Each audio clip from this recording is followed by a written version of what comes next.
Friends and fans, we welcome you into Palm Springs Stadium. This is the second game of a weekend series between the Arroyo Seco Saints and Palm Springs Power. Last night, the Power were able to grind out victory 4-3 over the Saints. A big night for Jacob McCaskey. He had 2 extra base hits, a double and a triple, and 2 RBIs. Today, a different task, a different lineup, and different circumstances here for the Power. We'll start with who's on the mound tonight for the Palm Springs Power. That's Eric Roja, right-hander. Roja, 6'3", 180 out of Cal State San Bernardino. Coyote. From Claremont, California, attended Claremont High School. He's also been to multiple colleges here in California before attending San Bernardino. He was at Mount St. Jacinto out of Bellevue. This year, Roja went 1-0 with a 3.58 ERA and 6 starts. About 32 innings pitched and 21 strikeouts. So good stuff. We've seen him in the PSCL, yet to see him in the red and white. The Power donning the red and white tops with the white bottoms today. Roja's going to go to work against a formidable Arroyo Saints offense. Let's go through the lineup, shall we? Tonight, leading off for the Saints is the center fielder Connor Bradshaw. Batting second is going to be the shortstop Brandon Boning, the right fielder Jack Burden batting third. Cleaning up tonight is the catcher John Bo Willis. First baseman tonight and batting fifth is Jake McMurray. Josh Cowden, he's the DH tonight, batting sixth. Left fielder Jonah Sebring batting seventh. Devin Dixon, he's the second baseman. He'll be in the 8-hole tonight. Rounding out the Saints lineup is second baseman Justin Torres.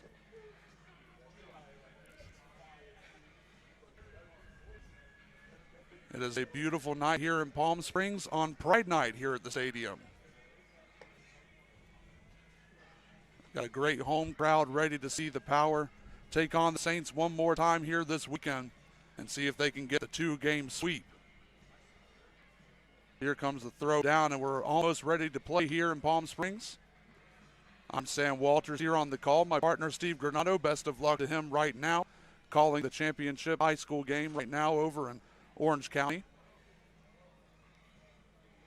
So I'll take you all the way solo tonight. Connor Bradshaw steps into the left-hand batter's box. He'll face off against Roja to start the night.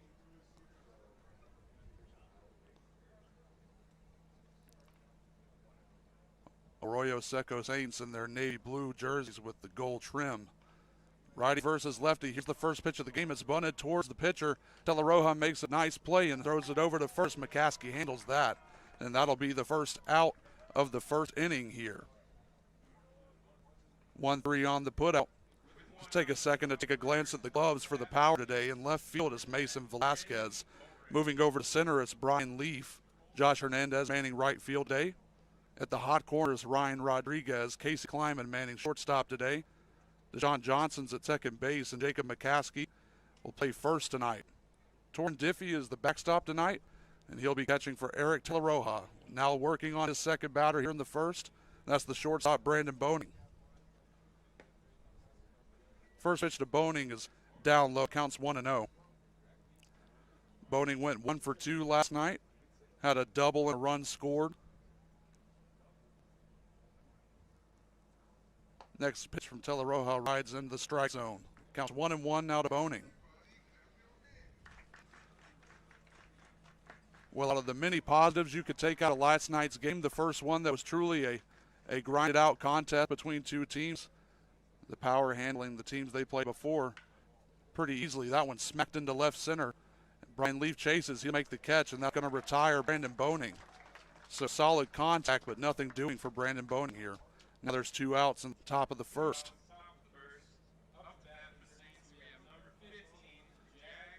So that'll bring up Jack Burton. As I was saying, many positives to take out of last night's game. Some good pitching, some good clutch hitting, but one of the big losses from last night was second baseman Cato Kleiman went down on a swing. We're glad to say that he's doing okay, not in the lineup tonight. He's going to probably have to take a week or two off while we evaluate what's going on. Hurt his knee on a swing in the left-hand batter's box. First pitch into Jack Burden is called strike. It's 1-1. Teleroja's next pitch sails outside. It's 1-1. Jack Burden, he was 1 for 4 last night, had a single. The lefty wags the bat in the left-hand batter's box. Here's the next pitch from Teleroja. Breaking ball doesn't quite catch the outside corner. It's 2-1.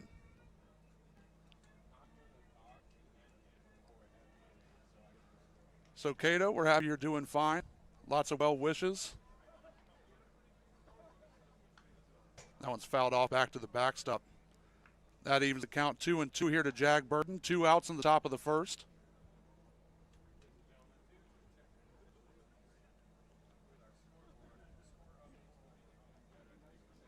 Jack Burden got some good long hair. He steps back into the box and waits the 2-2. Here it is, a breaking ball rides in, almost hits him, but didn't quite clip the jersey. So it'll be full to Burden. We'll go to some of the positives from last night as we're at the 3-2 pitch here. No walks for the power staff last night. Break even here does give them a walk, so that's the first walk allowed by power staff pitchers against the Arroyo Seco Saints here this weekend. That puts Jack Burden aboard. Still 2 outs here in the top of first.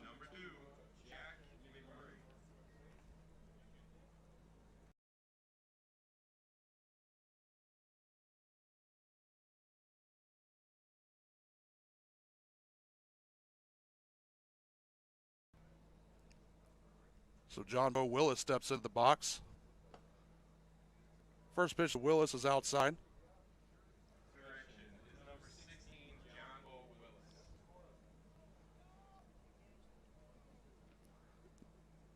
Jack Burden aboard first base. He reached on base on balls. Bo Willis, we get his first look at him at the plate. He swings through one, count 1-1 now to Willis.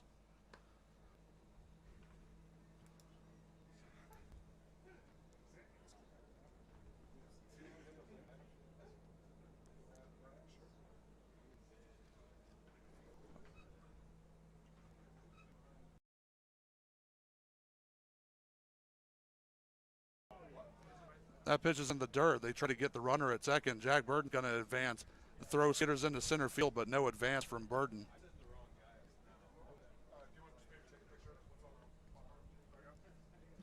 So Burden's going to steal second. Counts 2-1 now to Willis.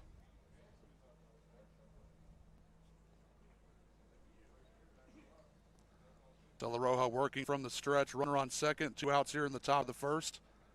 And here's the pitch to Willis. Fastball swung on and missed. That evens the count 2-2. Fastball command has been pretty good here today.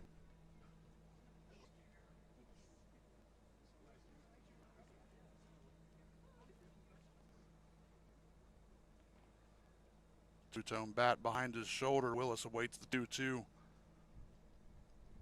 Here it is. Breaking ball slapped back to the screen. Stays 2-2.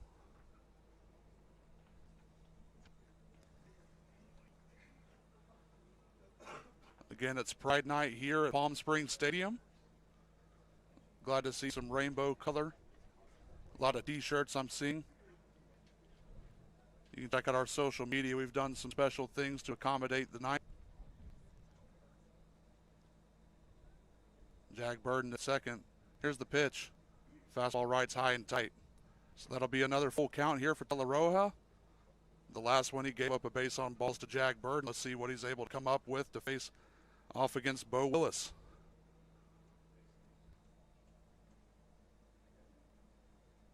The payoff pitch. Good breaking ball. What you talking about, Willis? So that's the first strikeout of the night for Teleroja. A good one ends the top of the first inning. So no runs, no hits, 1 walk allowed by Teleroja. We're going to head to the bottom of first, all tied up at nothing.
We're here at the bottom of the first.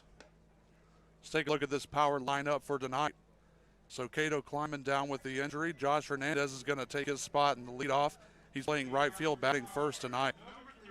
Batting second is the third baseman, Ryan Rodriguez, followed by Jacob McCaskey batting third, playing first base tonight.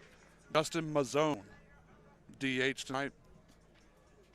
Center fielder Brian Leaf is batting fifth.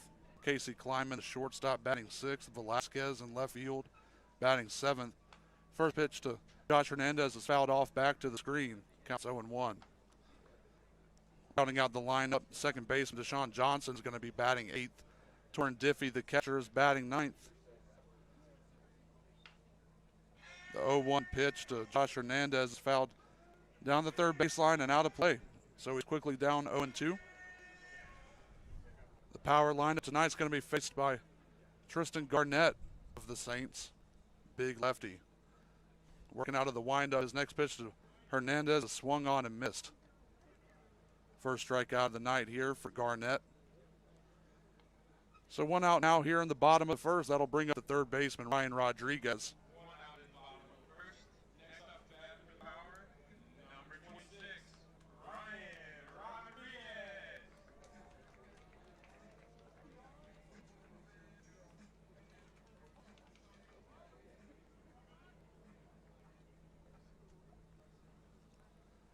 The lefty Garnett sets and deals. First pitch swung on and missed by Rodriguez. 0-1 again.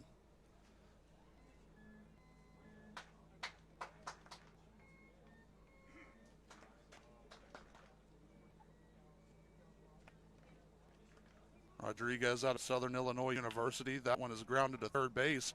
But the third baseman, Devin Dixon, boots it. And Rodriguez is going to be on with an error. That's an error on Devin Dixon that allows Ryan Rodriguez to reach. Third baseman Dixon had it in the glove, and then it popped up. Shortstop Brandon Boning backed him up. And by the time he came up with the ball, it was too late. Rodriguez was at first. So in E5, Rodriguez is aboard first base. That'll bring up the hot-hitting Jake McCaskey playing first base tonight. He had a pair of extra base hits last night. Faces off against the lefty Garnett for the first time. First pitch rides in, 1-0.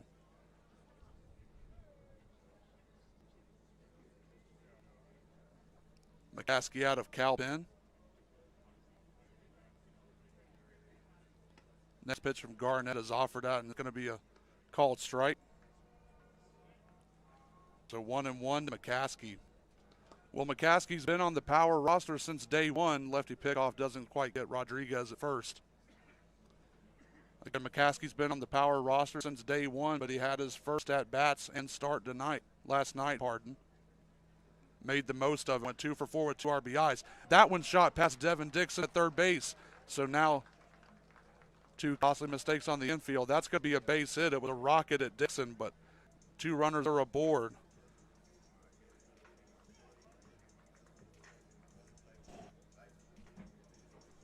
That'll bring up Justin Mazzone.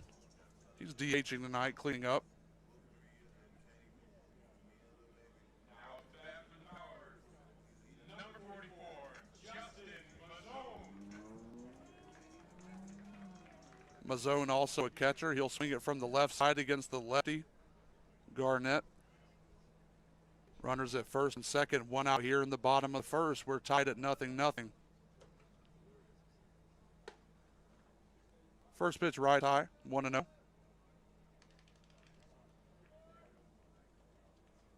Mazzone went 1 for 4 last night against the Saints. Drove in a run. Runner at second takes off. Rodriguez is going into third, and he'll get there with no throw.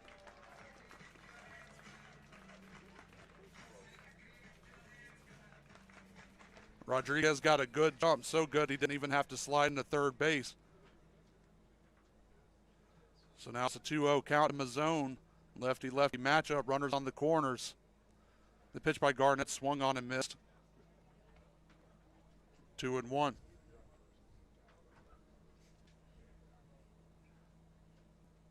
Mazzone's got 8 total at-bats this season. He's 3 for 8.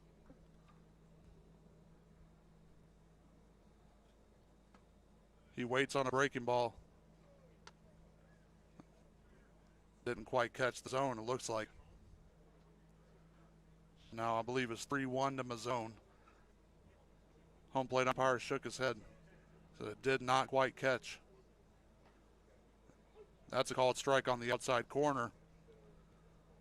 So this is the first full count that Garnett will have to work his way through against the power lineup. We saw some big hits and full counts last night. Mazzone hunched over. Here's the payoff. Swung on and missed. Second strikeout of the night for Garnett. So that'll bring up the center fielder, Brian Leaf.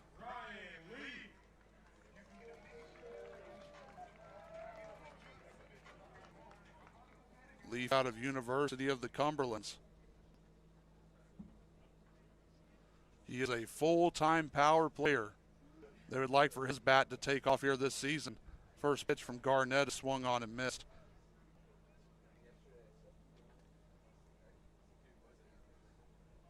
You know, you would think if I said that he needs to have the offense start coming around, that he'd be doing pretty badly, but he's still hitting .353 right now on the season so far. That one goes in. 1-1 now to Brian Leaf. Batting .353, 5 stolen bases. He's got an extra base hit. In total, he's 6 for 17 at the plate. Still might be low standards for Brian Leaf. That one's grounded to shortstop. Brandon Boning tosses over to second base, and Torres completes the fielder's choice. That'll end the bottom of the first inning. So 1 hit, 1 error, but no runs come through for the Power. We'll head to the top of the second, tied at goose eggs.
We're on the top of the second, scoreless between the Power and the Saints.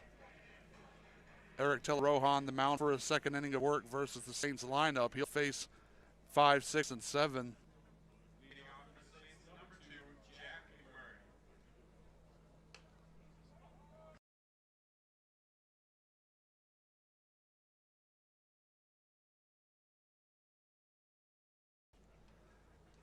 First pitch into McMurray is fouled off and out of play. McMurray playing first base tonight. He was 0 for 2 last night. Was replaced with a pinch hitter. See what he can do against Teleroja. That one is chopped down the third baseline, but barely foul. Teleroja works ahead of McMurray.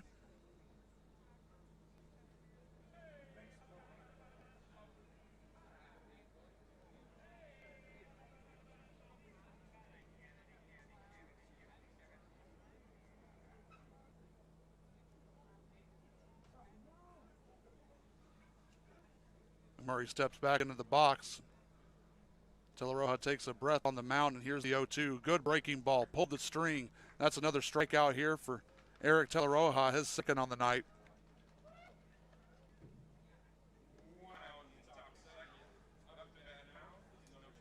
That'll bring up Josh Cowden. Cowden had a big night last night, 3 for 4 with a double and RBI. We'll see how he fares against Teleroja, working well through the first inning and a third.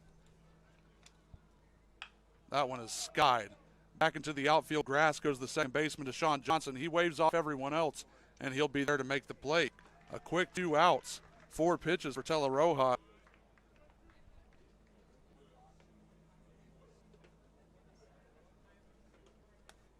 So Deshaun Johnson, he's been swinging it well for the PSCL, playing on the Bombers. He's filling that spot in the lineup left by Cato Kleinman. That brings up Jonas Sebring. He'll get his first look at any power pitcher this weekend.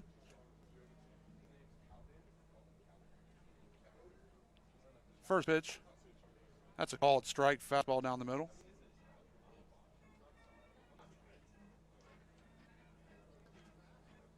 Jonas Sebring, the left fielder, in the right-hand batter's box. Next pitch, fastball rides inside, 1-1.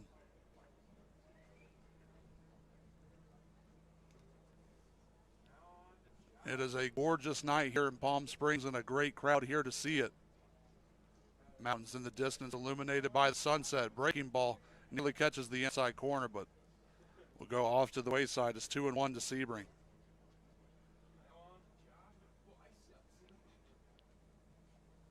You know, we're trying to start marketing this place as the best view in baseball. I would say that's not wrong. That one slapped down the first baseline, but Jacob McCaskey's going to get the soft liner, retire the side. So a quick 1-2-3 inning there for Eric Teleroja. We head to the bottom of the second. The Power and the Saints still tied at 0.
Bottom of the second, it'll be Casey Kleinman, Mason Velasquez, and Deshaun Johnson scheduled to face off against the lefty.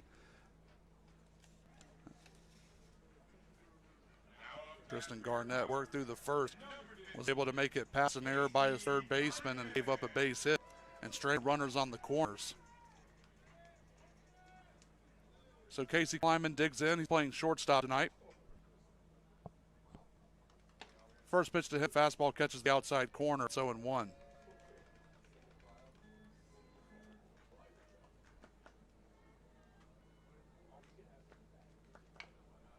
That one's chopped and mound.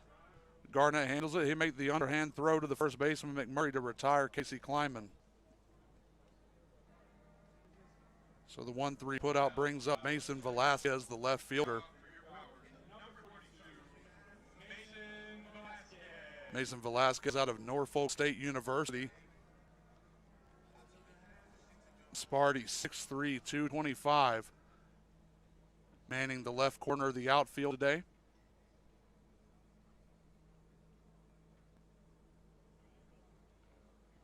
Garnett works from the windup. His first pitch is in the dirt. It's 1-0.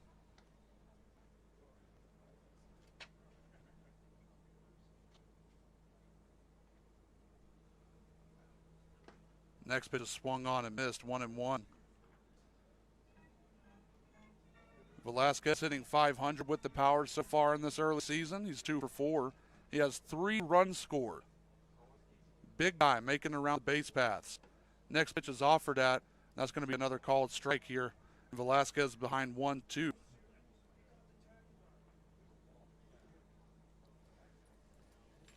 If you've tuned into the PSL broadcast, here's something you probably have heard before. My computer is starting to overheat. That one goes to the backstop. It's 2-2 to Velasquez. So even though the sun is going down and the mist is starting to settle over the stands here in Palm Springs Stadium, it is still a decently blistering 111 outside.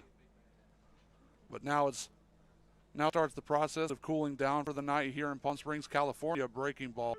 Velasquez couldn't do anything but sit and watch it come into the zone. So that'll be the third strikeout of the evening for Garnett.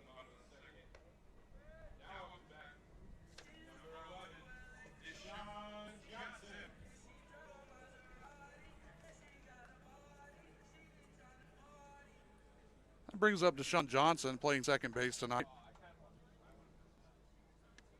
First pitch from Garnett, fastball doesn't catch the zone. It's 1-0. Deshaun Johnson, another guy from Cal State San Bernardino. From Puyallup, Washington. That one's fouled back to the screen. Evens the count 1-1. Emerald Ridge High School class of 2017. Johnson's only 5'10", 205, but he also played basketball in high school, along with football, a three-sport athlete.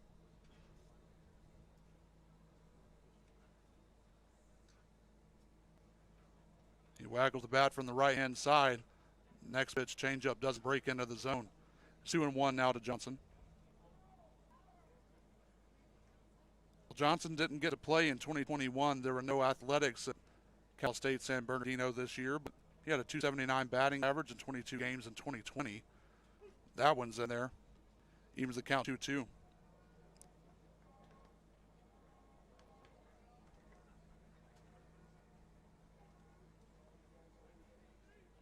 Two outs here, bottom of second, still scoreless. Next pitch is guided into right field down the line. Right fielder Burton gives chase, and it's going to go in foul territory. He makes a sliding attempt, can't quite get it, and it's going to go out of play.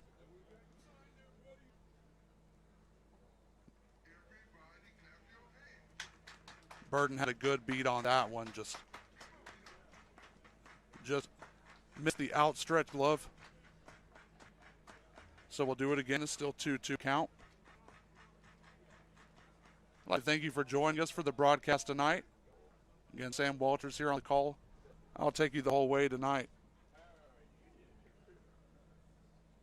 The 2-2 pitch is rocketed down the first baseline. Just missed bullpen. First base coach Sam DiMatteo had to duck out of the way of that one. That was a rocket. The last foul ball he hit was a big blooper that ended up dropping in foul territory. That one got out of the stadium in a hurry, just to the wrong side. Another 2-2. That one grounded to third base. Dixon handles that one. He'll make the throw across the diamond, and that'll retire the side in the bottom of the second. No runs, no hits, no errors. We'll go to the top of the third, still scoreless.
From the top of the third, still scoreless between the Saints and the Power.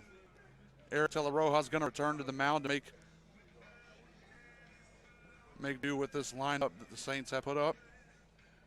He'll face off against the 8, 9, and 1. Now up to bat for the Saints. Number 9. First up for the Saints is going to be the third baseman, Devin Dixon.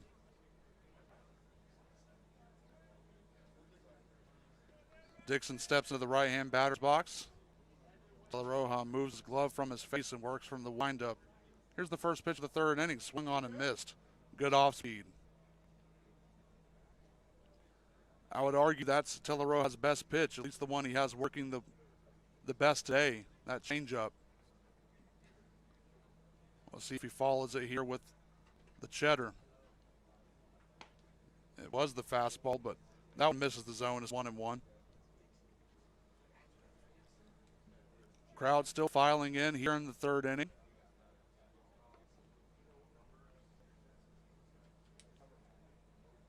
The 1-1 to Dixon is swung on and missed. Big cut. Nothing came out of it. Dixon's down 1-2.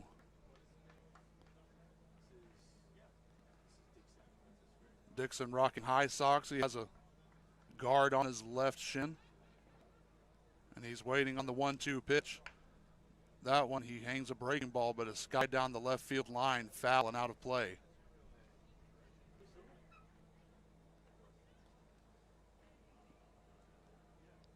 The Saints rocking a similar look as the early 2010s Padres.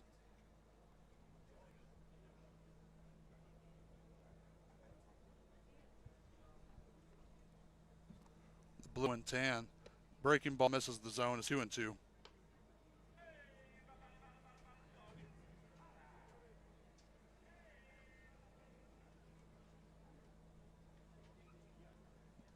Two balls and 2 strikes to the third baseman, Dixon. That one's side to center. Brian Leaf is under it. He sees it, and he's got it. That'll be the first out here in the top of the third. Still scoreless between the Saints and the Power. That'll bring up the second baseman, Justin Torres. He was 1 for 1 last night. Had a single. Not too shabby. Came in as a pinch hitter.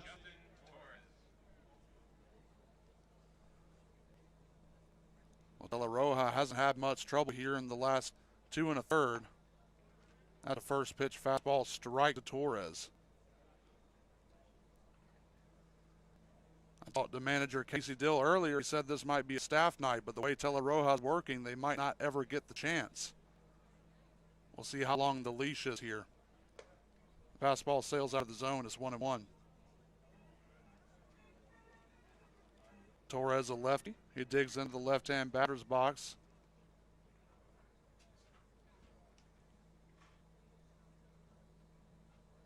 Breaking ball for De La Roja. A little bit lower than the zone can handle. 2-1.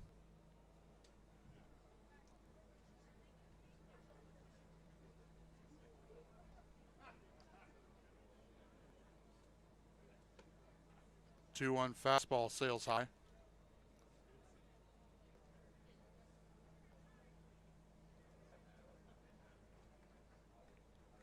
I'll tell you one of my favorite parts about Palm Springs Stadium and all the environment and the accoutrements that come with it is that one's flied in right field. Josh Hernandez is going to give chase, and that one is going to leave the yard. So the 9-hitter, Justin Torres, he was in a 3-1 count, saw a breaking ball he liked, and he's going to take that one over the right field wall. I'll make it 1-0 here for the Saints in the top of the third. That's actually the first home run we have seen this season in any game in the PSCL or with the Power.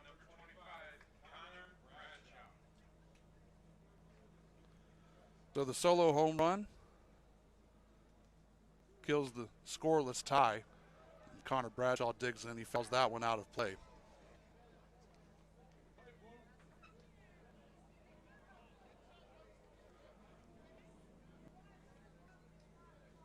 We flipped the lineup card, so Bradshaw's already seen De La Roja once. He chopped it back to the mound and grounded out. That one slapped into left center, but Mason Velasquez is there. He'll make the catch. That'll be the second out here in the top of the third.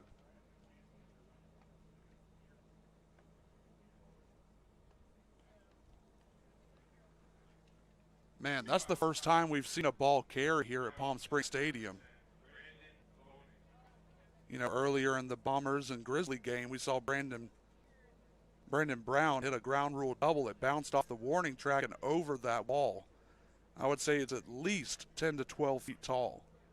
So no easy home runs, no easy earned balls out of play here in Palm Springs Stadium. First pitch off speed to Brandon Boning is out of the zone, 1-0.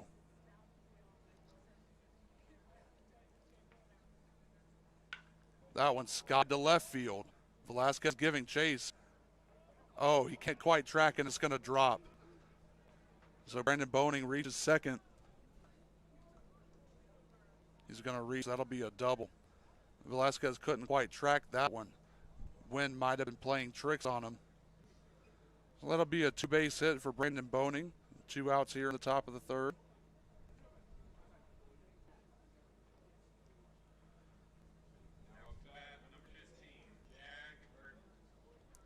Jack Burden digs in for the second time tonight. He walked his first time up.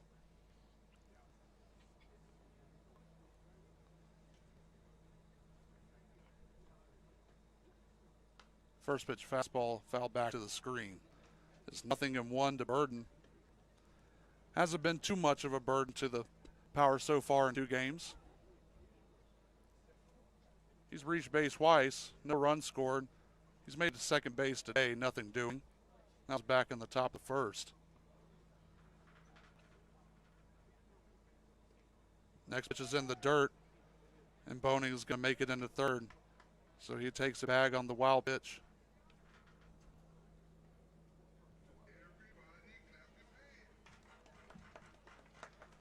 That one skittered under the glove of Torrin Diffie, but it was a pretty tough one to have to stop. So now a runner's 90 feet away. The Saints already leading 1-0 after the solo home run by Justin Torres. Next pitch to Burden is fouled down the first baseline. So Tella Rojas worked ahead of Jack Burden. 1-2 is your count.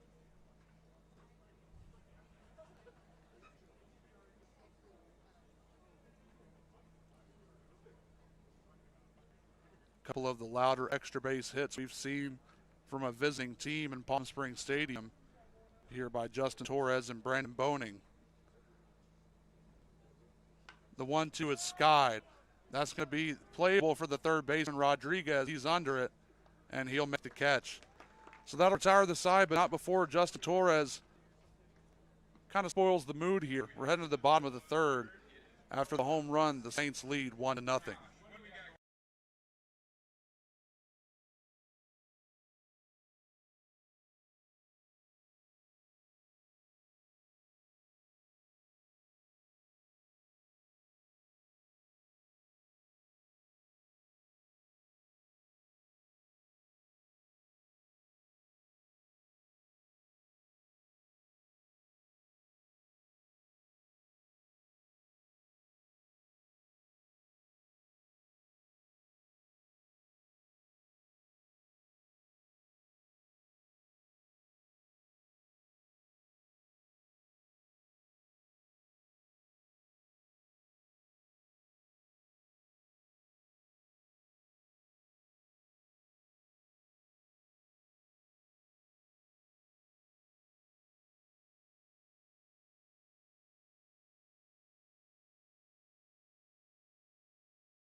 For Rich.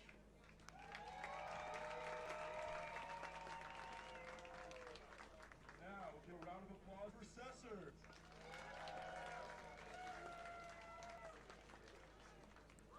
Our winner is Rich. Underway here in the bottom of the third. Attention Power fans. At this time, we would like to recognize Kevin Crockett Law Group. Kevin Crockett is renowned for personal injury lawyer that understands the impact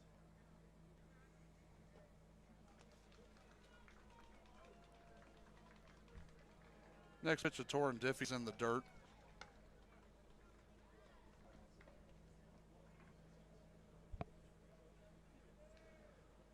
Tristan Garnett is working his third inning on the mound for the Saints. That one's chopped off the leg of Torrin Diffie.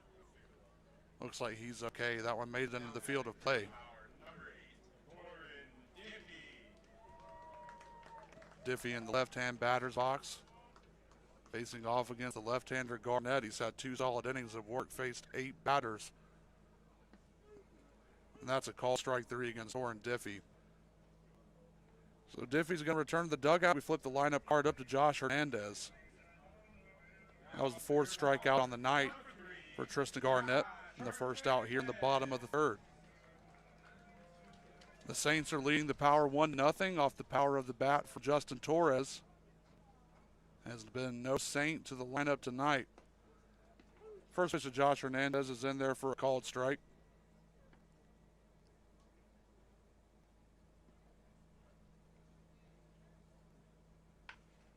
That one's grounded to short, and it'll make it past the glove of Brandon Boning. It's a base hit for Josh Hernandez. That's exactly what you're looking for out of the guy in the top spot in the lineup.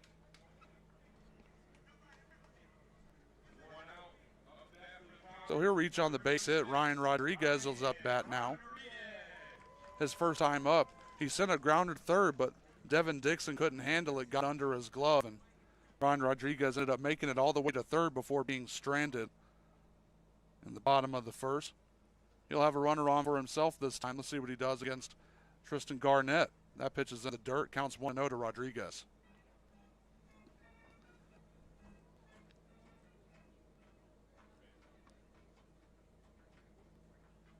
Rodriguez hitting .429 with the power so far in the early season. That one's grounded down the third baseline. Dixon once again bobbles the ball against Rodriguez, and he's going to reach for the second time. Another error by Devin Dixon has allowed Ryan Rodriguez to reach base.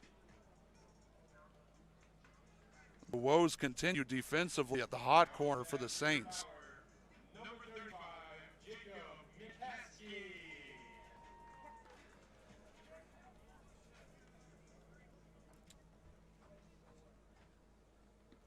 So it's Rodriguez at first. He reaches on the air. Hernandez is at second. He's singled. First pitch to McCaskey is fouled back and out of play, 0-1. McCaskey singled his first time up and was cut down on an inning-ending fielder's choice.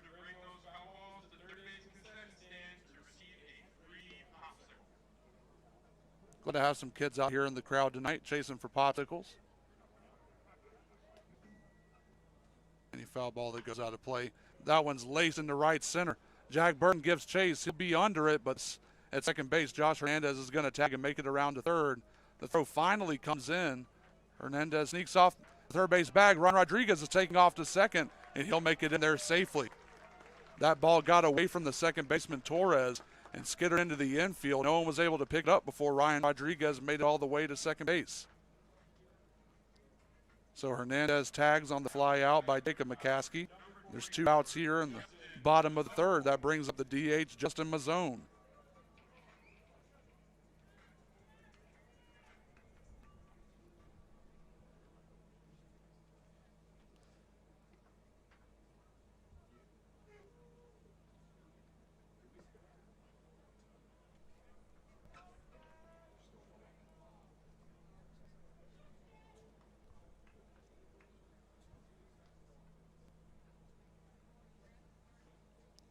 Mazzone stands in. He struck out his first time up. Lefty versus lefty. 2 runners in scoring position. That pitch is in the zone. The Mazzone. Justin says it's in the zone, but it's not in my zone. Maybe a stretch. Next pitch is in the dirt. Josh Hernandez is going to hold up at third.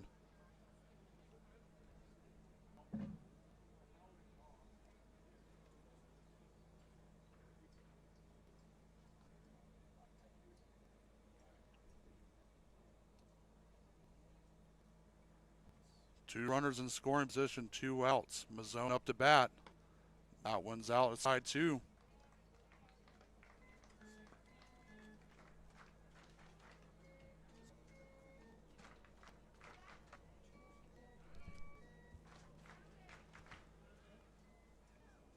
Looks like it's 2-2 on Justin Mazzone here. It's from Garnett's fell back to the backstop. So we'll do it again.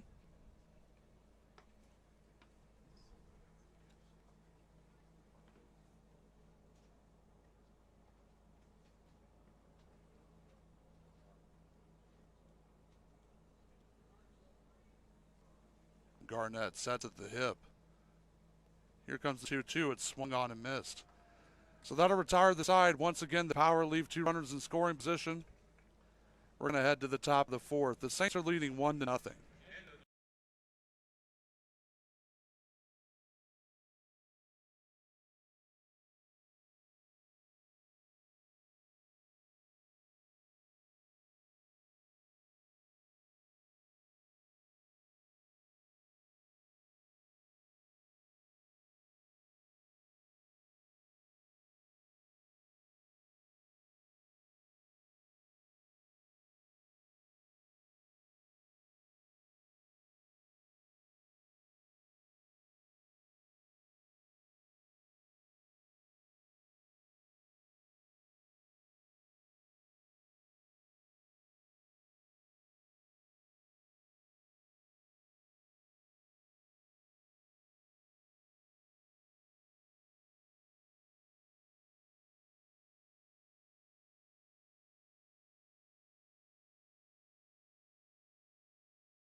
New pitcher catcher in for the Power. The Saints lead 1-0. We're in the top of the 4th. Now behind the plate for the Power, it's Jake Biscaloos. Biscaloos is going to be doing catching duties for Sakimi Sato. Sato making his first appearance for the Power here in the early season. He'll face off against the heart of the lineup for the Saints. First up is John Bo Willis. That one is sky behind the backstop, nearly coming into the press box. That'll hit the stands. Now it's the bat for the Saints, number 16, John O. Willis.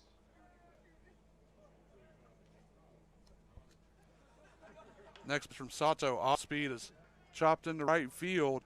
Hernandez coming in, and he'll make the grab. Had a good jump on that one. Otherwise, it could have dropped for a base hit. Cleanup batter's been retired twice tonight.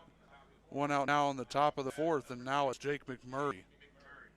He struck out his first time up back in the 2nd. He was also 0 for 2 tonight. Pardon, last night.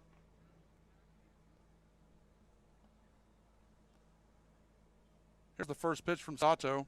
It's in the dirt, 1-0.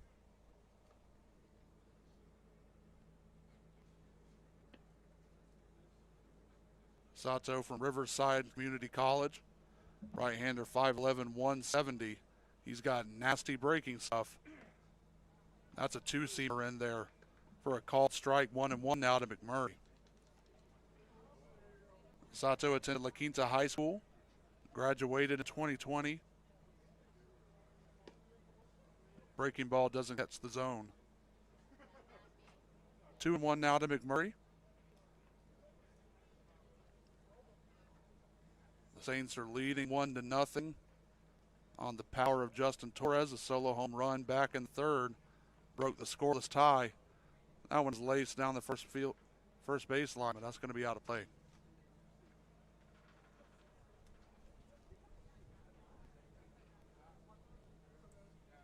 Sakimi Sato won a Division IV title with La Quinta High School. He's about to attend Riverside, also attended Santa Ana.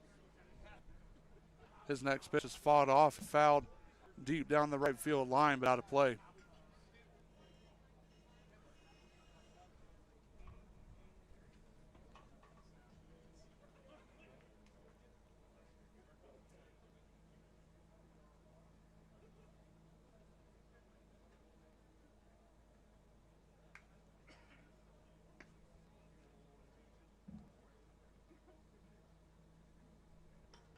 Sato working from the windup against Jake McMurray. 2 balls, 2 strikes. Here's the pitch. That's grounded out to shortstop. Casey Kleiman makes a good play on a weird hop and retires Jake McMurray. Casey Kleiman is not very tall, but he made himself big to be able to catch that one. Big hop off the infield. Was able to get that one in the glove and throw it over to first to retire Jake McMurray.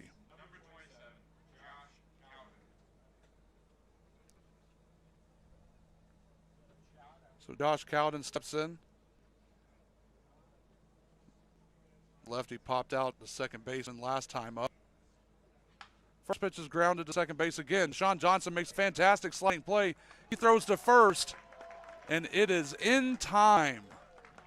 A fantastic play to the left side with Sean Johnson. Second baseman throws over to McCaskey, and they'll retire the side 1-2-3. A fantastic inning there for Sakimi Sato. We'll head to the bottom of the fourth. Power Bats looking to get into this one. The Saints lead at 1-0.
We're at the bottom of the fourth. It'll be Leaf, Kleinman of the KC variety, and then Velasquez to face off against the new right-hander for the Saints. That's Trevor Niskanen on the mound. Working from the stretch, he sets at the face. First pitch fastball, rides tied in on Brian Leaf. It'll be 1-0.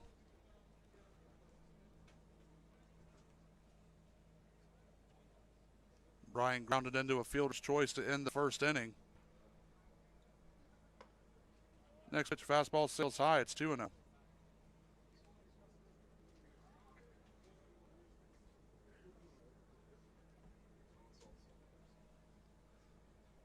Brian Leaf from Yorba Linda, California.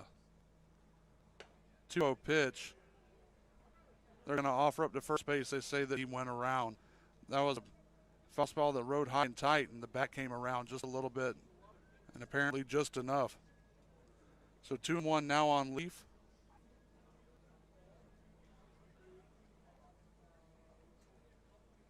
Niskren sets at the bill of his cap. Next one comes in and hits Brian Leaf. Fastball rode in, looks like it caught him on the left shoulder. He's going to make it down to first base.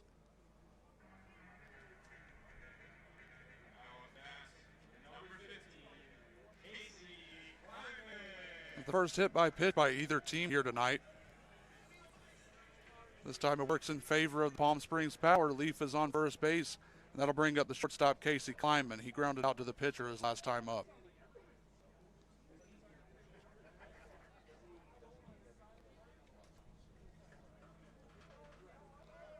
Taking off is Brian Leaf. He slides into second. He'll make it in. The tag is late. Good block by the catcher. Bo Willis was able to make a stop, hop up, and throw it over to second, but Brian Leaf a little bit too quick. That'll be a stolen base for Brian. His 6th of the year already.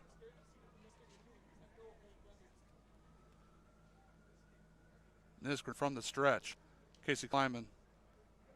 He fouls that back to the screen.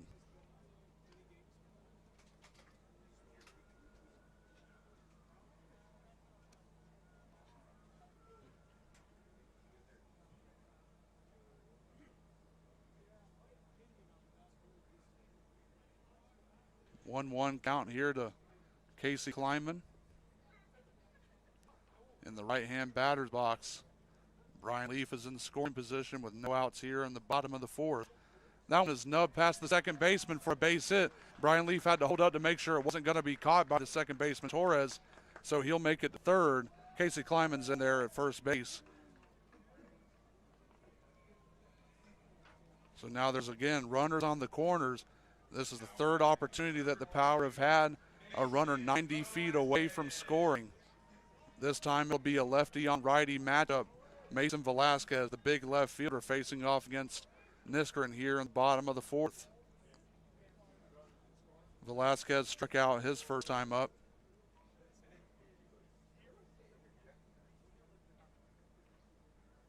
First pitch breaking ball to Velasquez is down low, 1-0. So the final line here for Tristan Garnett, the big left-hander, had 3 solid innings of work.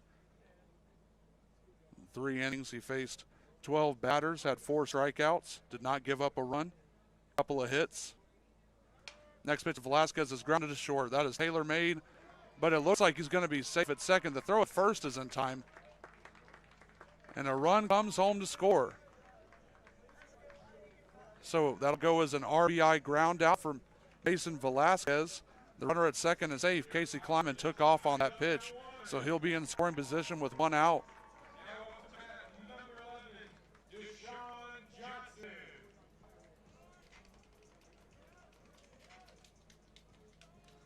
Well, that looked tailor-made.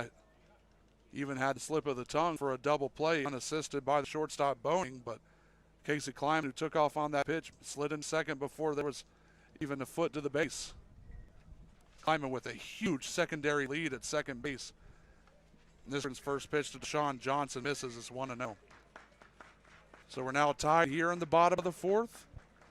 1-1.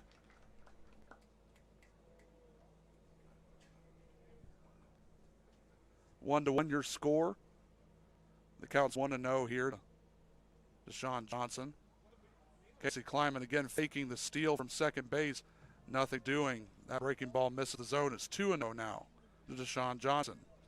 He grounded out to the third baseman.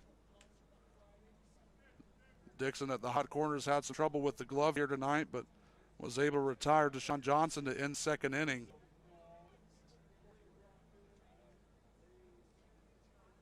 Casey dancing at second. That one is slapped down the right field line. That's going to get down for a base hit. The right fielder, Jack Burton, can't come up with it. That's going to be an RBI double. RBI double for Deshaun Johnson. The Power have taken the lead 2-1 over the Saints.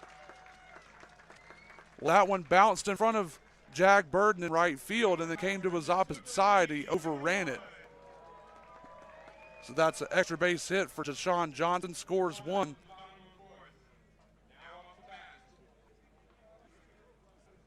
Power now lead 2-1. Big clutch base hit for Deshaun Johnson. He's been doing that all season so far for both the Power and the Bombers in the PSCL. That was an opposite field looping line drive. Biscaluz is now in the bat. He came in as a defensive substitution for Torm Diffie in the last half inning. First pitch, a good breaking ball. Niskren's ahead of Biscaluz 0-1.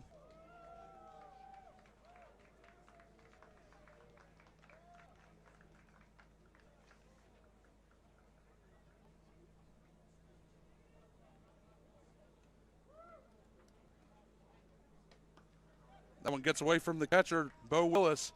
That'll allow Deshaun Johnson to make it over to third base. So now another runner 90 feet away from scoring for the Power. They've been bad with these situations here in the first 3 innings, but the first 2 that they've seen in runners in scoring position in the 4th inning have scored for the Power. So Johnson makes it to third on the wild pitch by Niskren.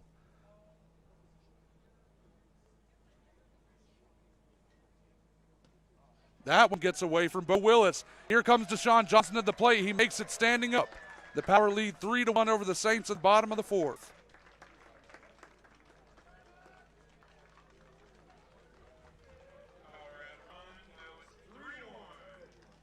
Command issues biting the Saints right now.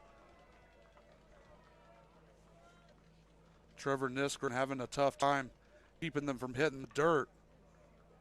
If you're going to bury a guy, you're going to have to do it on a 0-2 pitch when Bo Willis is expecting it. That's 2 straight wild pitches to Biscaluz.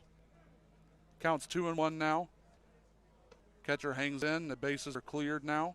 That one misses. It's 3-1. Biscaluz from St. Bonaventure University. Go Bonnies. A lot of people earned that name from the Division I men's NCAA basketball tournament this year.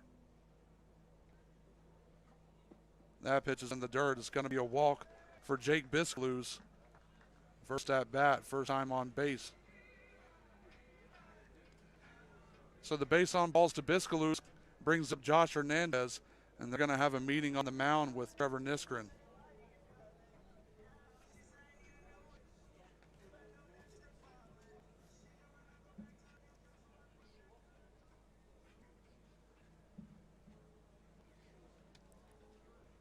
So while we have some time, we've mentioned the March Madness of 2021.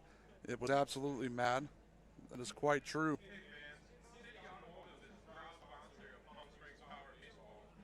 We'll give you some updates from scores in the MLB today.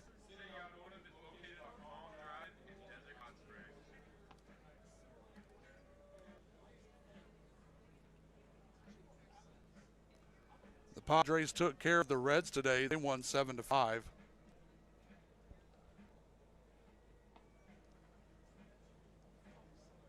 Astros defeated the White Sox. The White Sox have been on a hot streak for the past 2 weeks. The Astros dismantled them 7-3 today. Brewers and Rockies are tied 3-3 in the middle of the 5th. That game being played in Coors Field. Would like to make a stop there on my way back out to Georgia after this summer's through. Go see some family out there near Denver. And it looks like we're ready to play here again. Hernandez steps in the left-hand batter's box. Niskren, another wild pitch. Jake Biscaluz makes it around to second. He's flashing the speed. He'll stay there. Another runner in scoring position allowed by Trevor Niskren from lack of command. So after 3 solid innings of work by Tristan Garnett, the Power are taking advantage of every ball that gets past Bo Willis right now. They lead 3-1 over the Saints here in the bottom of the 4th. There is still only 1 out. Hernandez grounds that one up the middle. It's going to get through for a base hit. Coming in to score, Jake Biscaluz. It'll be a RBI single for Hernandez.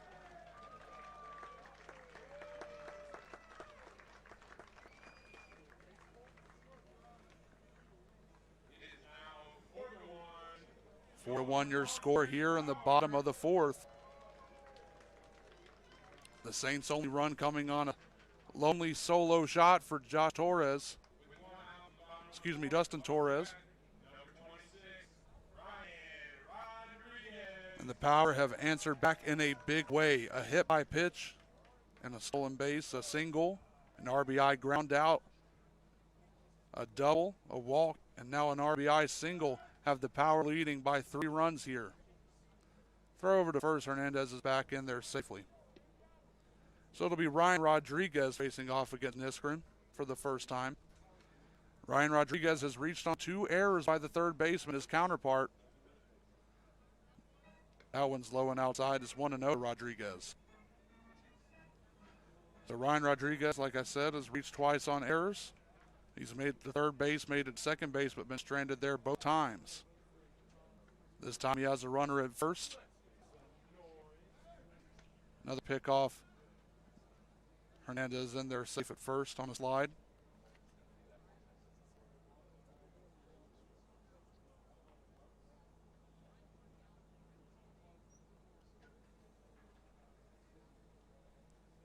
Working from the stretch. Here's the next pitch from Niskanen. A breaking ball comes and hits Ryan Rodriguez square in the back. That is his 3rd time on. Another hit by pitch. Niskanen hit Brian Leaf to open up this inning. Rodriguez didn't look too happy about that one. Number 35, Jacob McCaskey.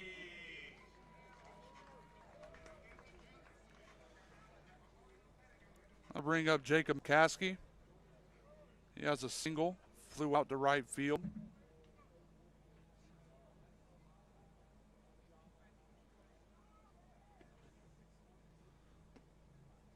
Breaking ball doesn't catch the zone. 1-0 to McCaskey. Still only 1 out here in the bottom of the 4th. Boy, how things have unraveled for the Saints. They've got someone warming up in their bullpen right now. We'll get to that name in a second. Another one pops away from Willis. He makes the throw to third. That gets away from Devin Dixon. Josh Hernandez got stepped on. Looks like he's okay. He kind of shakes it off. Might have caught 1 or 2 spikes from the third baseman Dixon, but either way, Rodriguez makes it up to second. There are now, again, 2 runners in scoring position off of a wild pitch by Trevor Niskanen.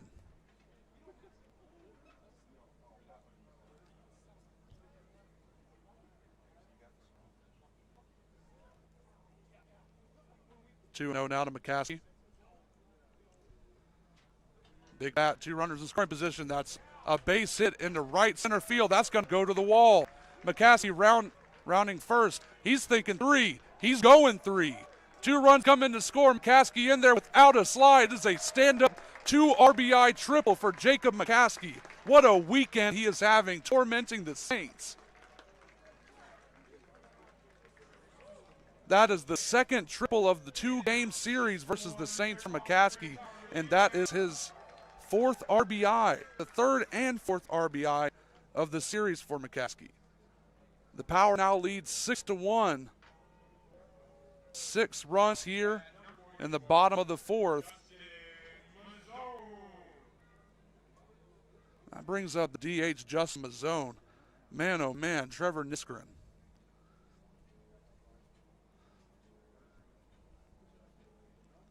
They're going to check in with him and see if he can finish off this inning, but the way things are going, he left that breaking ball hanging, and McCaskey sent it the opposite way all the way to the Agua Caliente sign out in right center.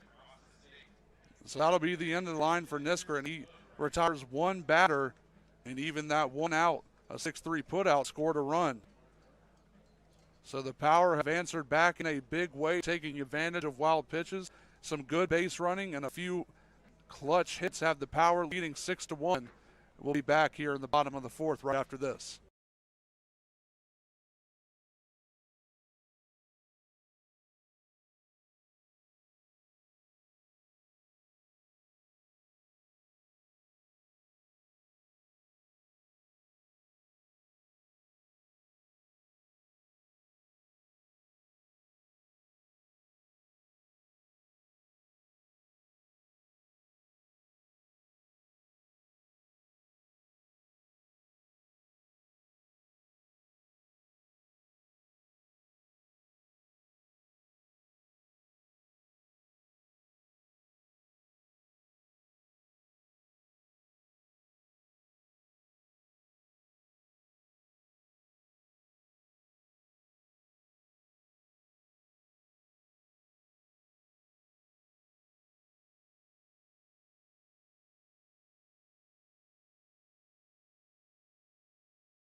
So that'll be the end of the line, a third of an inning for Trevor Nisserin. 6 earned runs, a couple of hit by pitches, a walk, and 4 hits have brought the Power into the driver's seat. They lead 6-1, and they'll face off against the new pitcher. That's the right-hander, Tommy Steyer, his first pitch. First pitch to Justin Mazzone, the DH, is swung on and missed. Mazzone has struck out twice tonight. There is a runner at third. As Jacob McCaskey, want to know how he got there? It wasn't by the wild pitch. It was a 2 RBI triple. That one's in there to Mazzone. Quickly ahead 0-2. So Tommy Steyer tasked with mopping up this inning. If this was the PSCL, this might be one you want to roll over. That one is skied to center field. I can barely see it. The shortstop lost it. The left fielder, Jonas Sebring, comes in and makes the catch, and it is too shallow for Jacob McCaskey to tag up and score, so that'll go as an F7. And that'll bring up Brian Leaf. The Power have batted around here in the bottom of the 4th. Now up bat, number 21, Brian Lee. So Brian Leaf digs in for the second time this inning.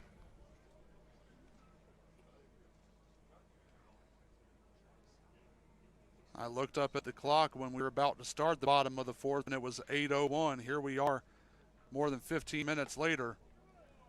First pitch to Brian Leaf is swung on and missed, 0-1.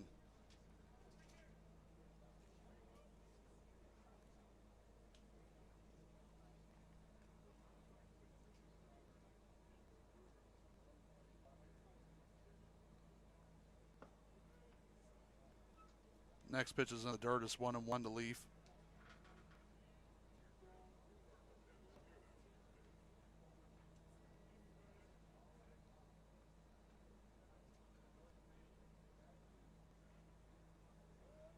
Steyer's next pitch, a good breaking ball, swung on and missed by Leaf. Leaf was hit by a pitch earlier here in the bottom of the 4th. He's also grounded into a 6-4 fielder's choice at the end of the first inning. That happened with runners at first and third. Here he's got some pad, a little bit of Cindy Piper insurance for you. That one gets past John Bo Willis. Here comes McCaskey to the plate. He was streaking from the start, and that is going to make it a 6-run lead for the Power. They lead the Saints 7-1. All 7 earned, all 7 here in the bottom of the 4th.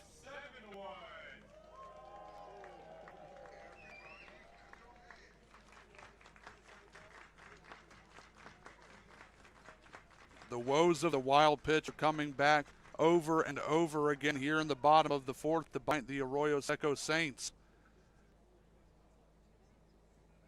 They led 1-0 after the first home run we've seen in Palm Springs Stadium this season. Next pitch is going to be a call strike 3 against Brian Leaf, and that will finally end bottom of the 4th. So let's count them up together. It's 1, 2, 3, 4 hits for the Power in the bottom of the 4th.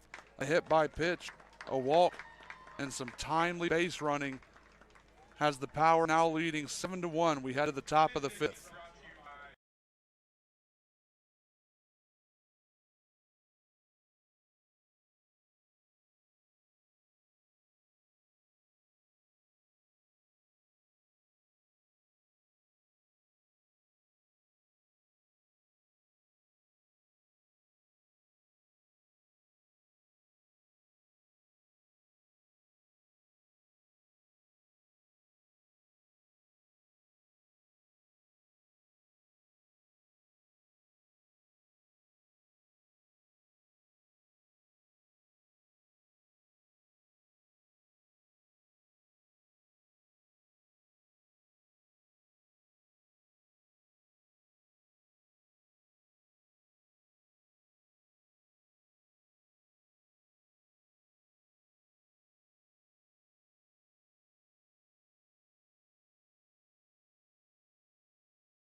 Well, if you're a Power fan and you're watching this game and you tuned out after the home run, thought it might be the Saints' night, how the tide has changed. Oh, how the turntables in the bottom of the fourth.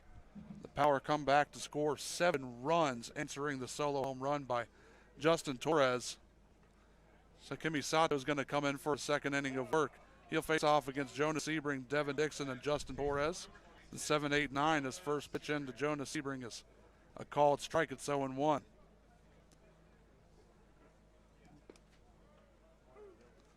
Another called strike on a breaking ball. Sato worked the 1, 2, 3, 4th inning.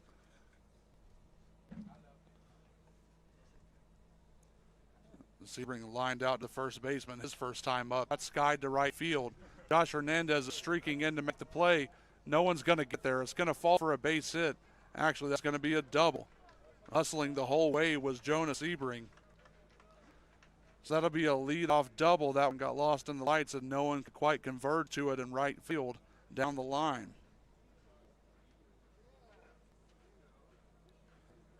So that'll bring up Devin Dixon. He flew out to center field, has a couple of errors at the hot corner tonight.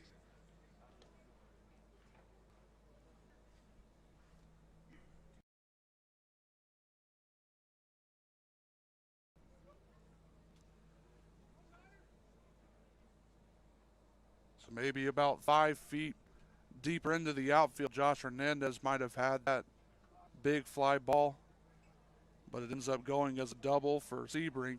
Here's Devin Dixon.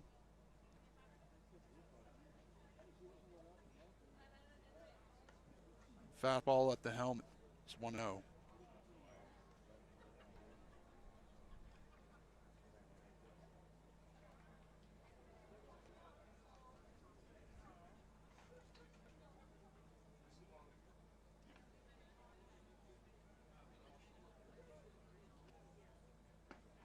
Fastball is in there for a called strike. It's 1-1 to Dixon.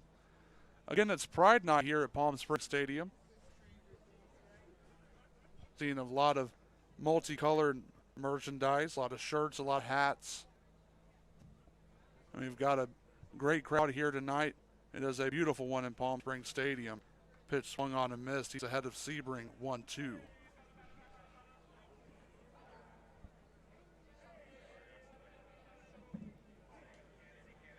Can't go without mentioning that Sato's clean 4th inning of work was manned by 2 sparkling defensive plays by Casey Kleinman and Deshaun Johnson at second and short respectively. That one is flown into right field. The runner was going on that one. He'll have to go and make it back to second base, so there's no chance for him to tag. The catch is made by Josh Hernandez. And that'll retire Devin Dixon.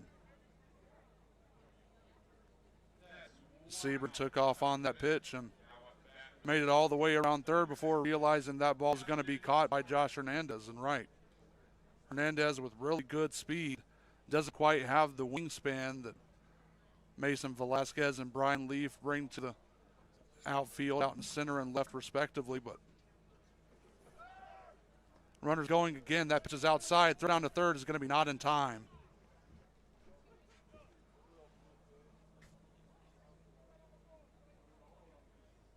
It'll be a stolen base for Jonas Sebring. And Justin Torres is up to bat. He had the solo home run that spoiled the mood back in the top of the third. The Power answering in the bottom of the fourth. Runner 90 feet away. Breaking ball does not catch the zone. It is 2-0 to Torres.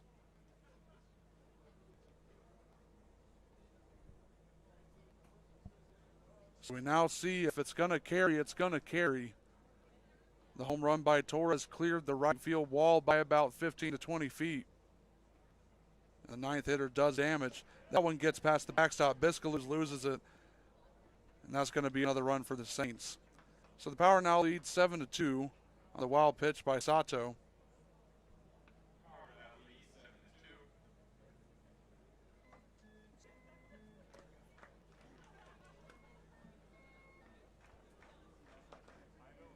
So it'll be a 3-0 count to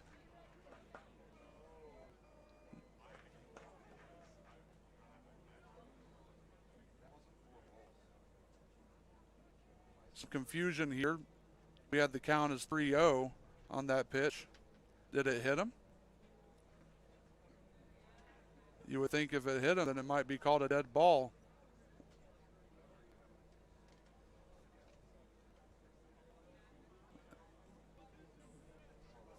Looks like they're going to say that it's a dead ball. They will return. It is 7-1 now. They will reverse the last play. That ball hit Justin Torres, so he's going to make his way to first. Big thank you, no instant replay, but they go back on the play right there. Devin Dixon Sebring heads back to third. That's going to bring up Connor Bradshaw. So a big time break, even though a runner reaches base. The run does not come in to score there.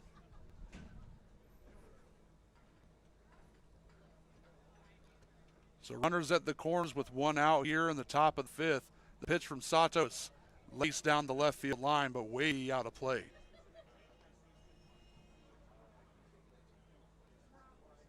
Even with a 6-run lead here in the fifth, the Power cannot afford to have those types of things happen and those types of runs to score. You see how they add up so fast, the way it did in the bottom of the fourth. 6 wild pitches allowed 7 runs to score. That pitch is skied out to left field. Mason Velasquez chasing. He's under it. The runner at third is Jonas Sebring. He's now going to come and tag in to score. That will make it 7-2. Now there are 2 outs here in the top of the fifth. That'll go as a sac fly for Connor Bradshaw. That's his first RBI here in the series.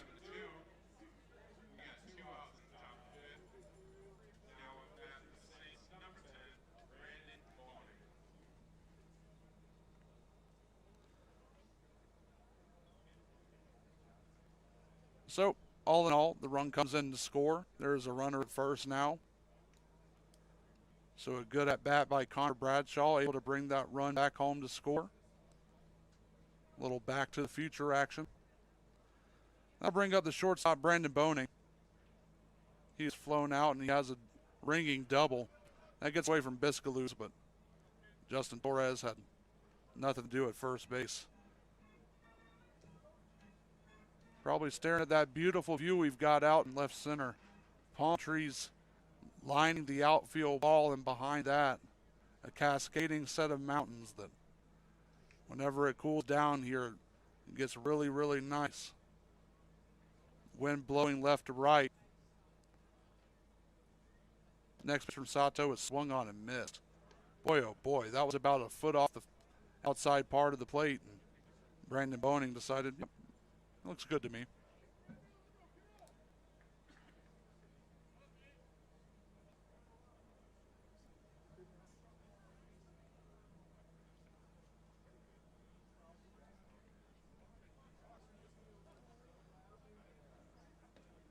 Sato breaking ball called strike. My oh my. That one was a wave it playing Bayou baseball. By the time you see it, it's Bayou.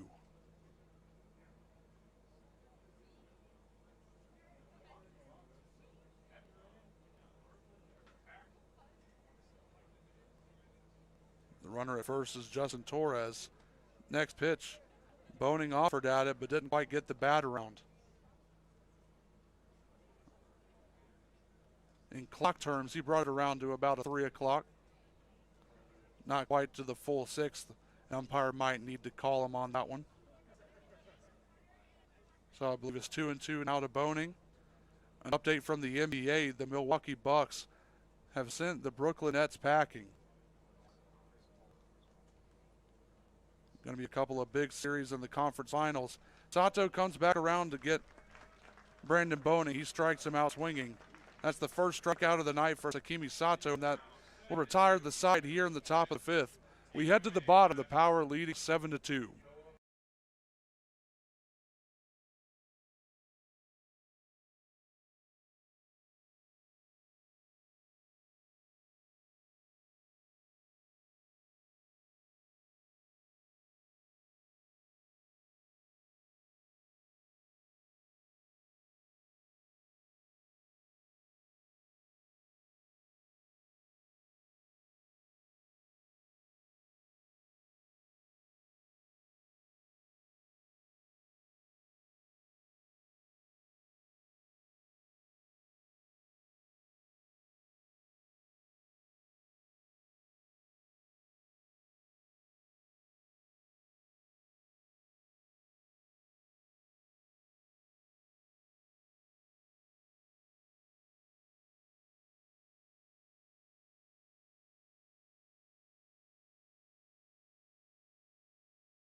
We're in the bottom of the fifth. It'll be Tommy Steyer in still to face off against Casey Kleiman, Mason Velasquez, and Deshaun Johnson.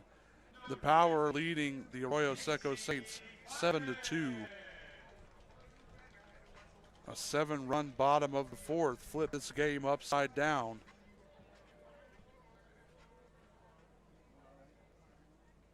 A lopsided affair at the current moment. If you had asked an inning ago, the mood would have been a lot more dour than it is right now. Casey Kleiman squares up to bunt, but that's fouled down the first baseline. 0-1.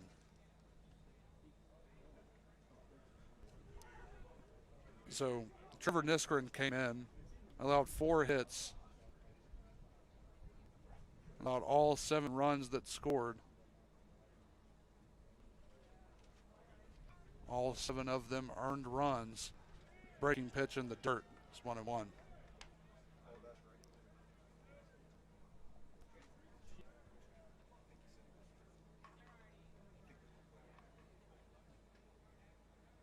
Pardon, home plate umpire.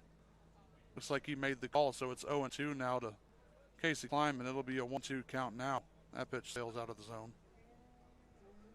So again, Trevor Niskanen is out of the game. Tommy Steyer relieved him back in the bottom of the fourth. He got the last 2 outs to retire the side with a runner on third, but not before the damage was done. That is knuckled into right center field, and that's going to be another base hit for Casey Kleiman. He is turning, takes a wide turn, retreats back to first base. Second single of the day for Casey Kleiman. So after going down on a 2-strike count, he's able to fight that one off and punches it into right center for his second base hit of the day. Mason Velasquez steps into the left-hand batter's box. He struck out and has an RBI ground out. Casey Kleiman, good speed. First pitch, changeup doesn't quite hit the zone. It's 1-0 to Velasquez. One could argue that Casey Kleiman was one that caused all of the damage, or at least was the catalyst for all of the damage in the bottom of the fourth. His dancing around as he takes off on this pitch. Fastball outside. Kleiman slides into second. A weird but somehow effective tag. Does not quite get Casey Kleiman at second. The shortstop, Brendan Boning, made that catch on his knees, turned around with his back facing to the catcher and tried to tag Casey Kleiman out. What an awkward delivery. Just not in time to catch Kleiman swiping that back. That's a strike. So it's 2-1 to Velasquez, another runner in scoring position, finishing that thought from 4. You could argue that Casey Kleiman dancing around on the base pass in the bottom of the fourth was what ignited that big rally from the Power. He had Niskanen all over the place trying to find out what was going on behind him, to his sides and his peripherals. That pitch was swung on and missed. It's 2-2 to Velasquez.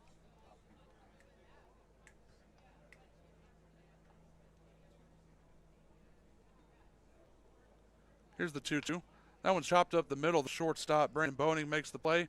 He'll throw over to first. That'll advance Kleiman to third. That's the first out here in the bottom of the fifth.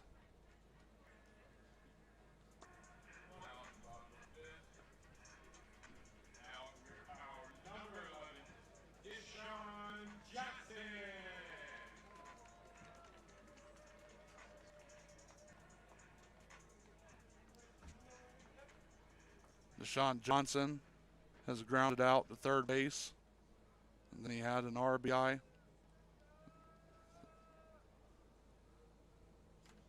Scratch that. It was just a double back in the bottom of the fourth, but it was a loud double. Reached all the way to the wall.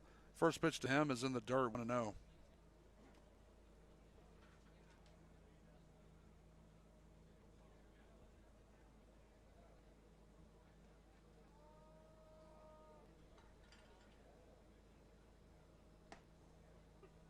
Breaking ball, inside corner, a good one.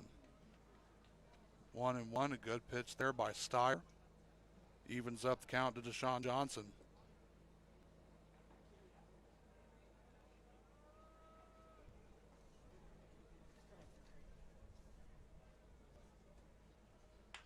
That one is grounded up the middle. It's going to be another base hit and another RBI for Deshaun Johnson. Casey Kleiman comes in to score on the single. Power now up 8-2. That'll make it 8-2 Power.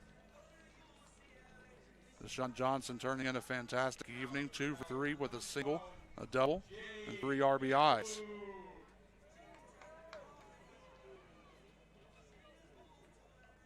Pardon, 2 RBIs there for Deshaun Johnson. Keeping the book myself, still reading through, getting everything together. Biscalou steps to the plate. First pitch is in there for a call strike.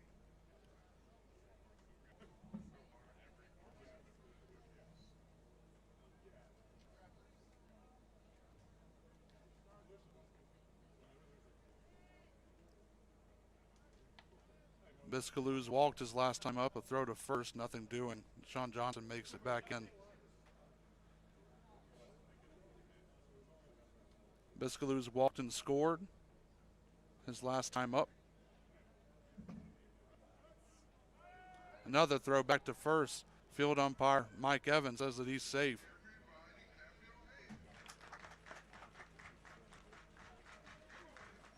So Niskren was allowing runners to make it all the way around the bases if they wanted to. Steyer says, nope, not on my watch.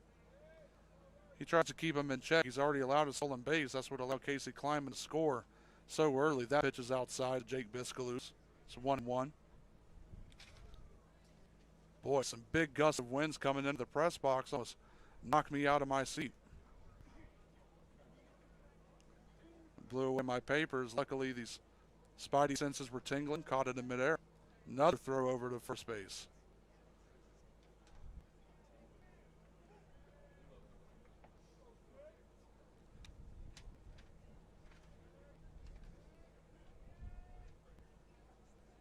Runner's taking off. That pitch is in the dirt. It's going to get behind Bo Willis. Deshaun Johnson couldn't be bothered. He had his head down digging in the dirt. So that's a stolen base. No advancement on the wild pitch by Steyer, but that'll make it a 2-1 count here on Biscalou's.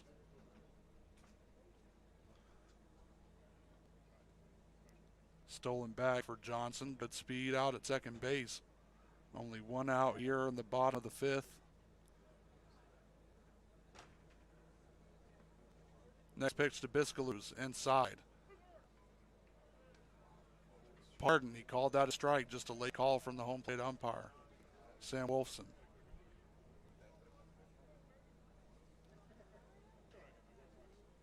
So a 2-strike count now on Jake Biscalou's. The runner on second is Deshaun Johnson. He singled and stole the bag. Steyer pitches him inside. That's dropped back behind the plate. So we'll do it again.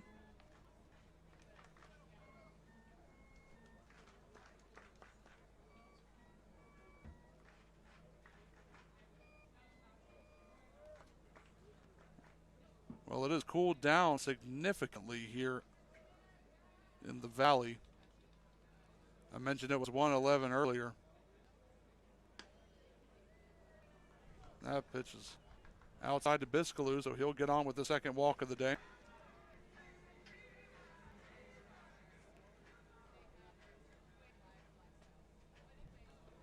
That is the first walk issued by Tommy Steyer.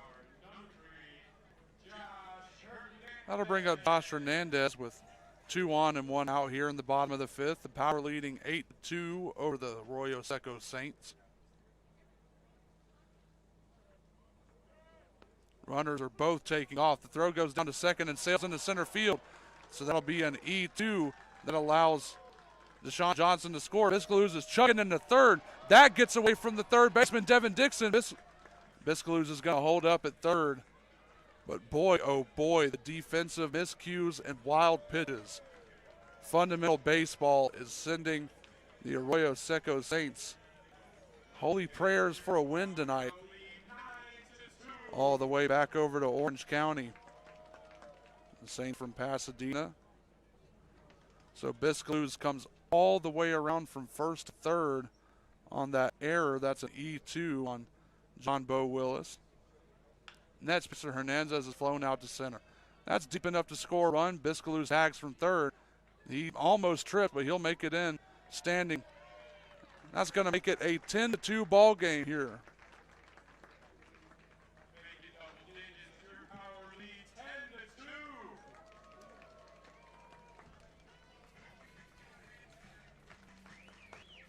Still 2 outs here in the bottom of the 5th.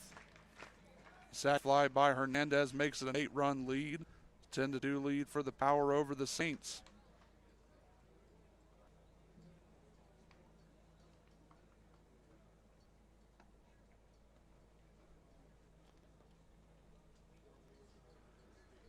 Now steps in Ryan Rodriguez. First pitch breaking ball in the zone, 0-1.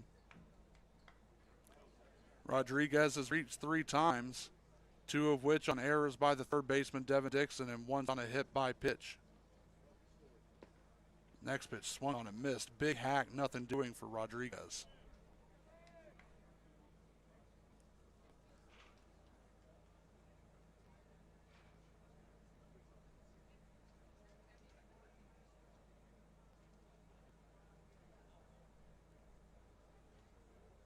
Here's the 0-2. It's fouled down the first baseline and out of play. Watch out for my car, please, baseball. Cannot afford to fix a windshield right now. Not in this kind of heat. No, thank you.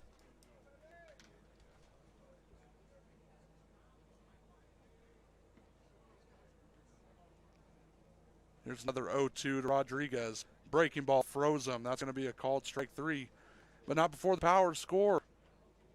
They score 3 more runs here in the bottom of the 5th. We head to the top of the 6th. They lead the Saints 10-2.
We're in the top of the sixth now.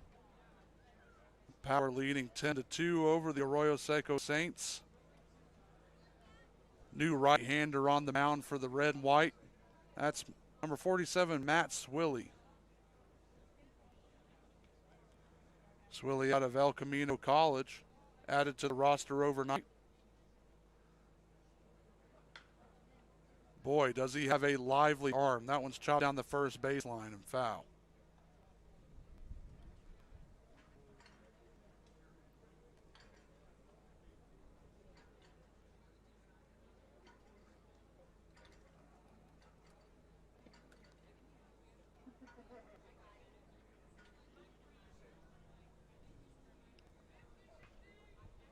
Next pitch is fouled off down the third baseline.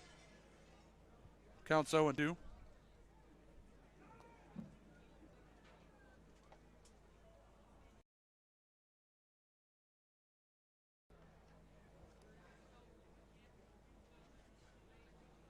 Jack Burden has walked. He has popped out. Now he faces Swilly down 0-2. Fastball rights high. It's 1-2 now to Burden.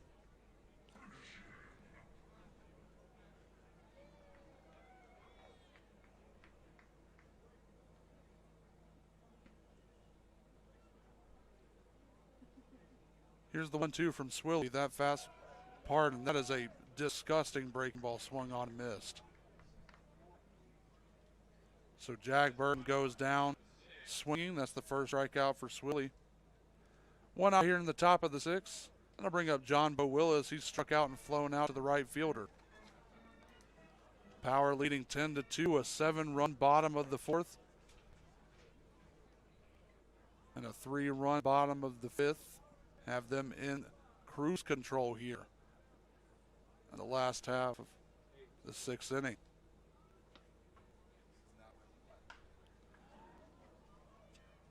There's actually going to be a new batter here for the Saints.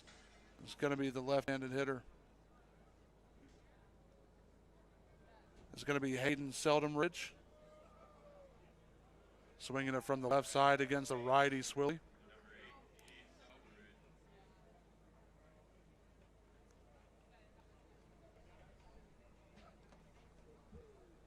Breaking balls in the dirt to Seldumridge.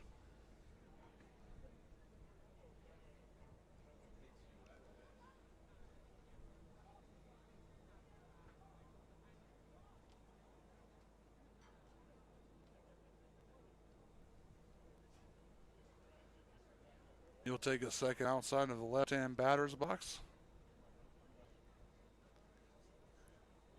Take a couple of circular swings and step back in. He's cocking the bat back behind the helmet. That one rides inside.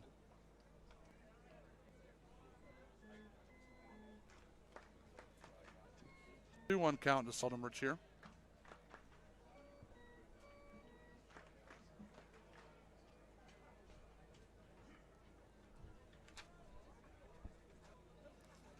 Seldumridge working to Biscaluse it behind the plate. That one skips away from Biscaluse. 3 balls, 1 strike now to Hayden Seldumridge. If you're just joining us, the Power leading 10-2 here in the bottom of the sixth. There's one out here. The Power took the lead on a complete unraveling of the defense and the command of the Saints. That's a strike. Fills up the count here to Seldumridge. The Power scored 7 runs in the bottom of the fourth on 4 hits, a whole lot of wild pitches, and some timely extra base hits by Deshaun Johnson and Jacob McCaskey. Another triple for McCaskey tonight. What a weekend he's having. That pitch is swung on and missed by Seldumridge. That's the second strikeout for Swilly. And now there's 2 outs here in the bottom of the sixth.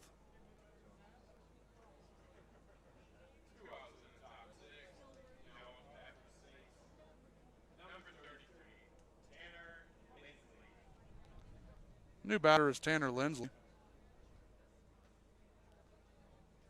He'll be the third batter faced by Swilly here in the top of the sixth.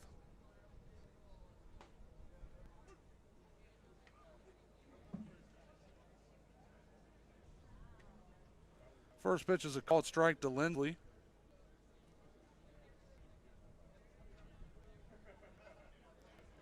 Lindley in the left-hand batter's box facing the righty Swilly. That pitch is in the dirt. Even the count 1-1.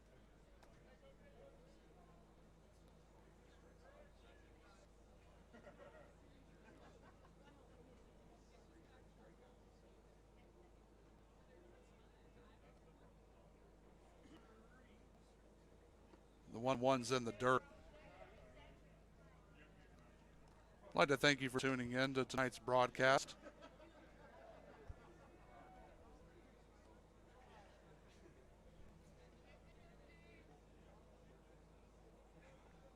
In just a second, we'll have an update for you from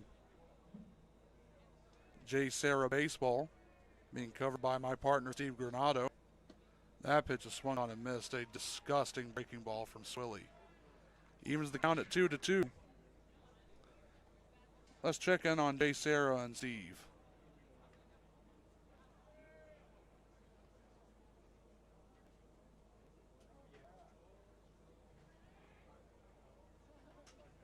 Two and two, swung on and miss. So Matt Swilly comes in here in the top of the sixth and strikes out the side. We're going to head to the bottom of the sixth. We'll have that score update from J. Sarah and the state championship game right after this.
Back for the bottom of the sixth, it'll be McCaskey, Mazzone, and Leaf on to face the new right-hander for the Saints. That's John Chomko on the mound. He'll handle the 3, 4, and 5 heart of the lineup for the Power. Here's that update from Jay Serra and Harvard Westlake's championship game. It's 1-1 now in the second inning. First pitch to McCaskey is a fastball that rides a little bit high, 1-0.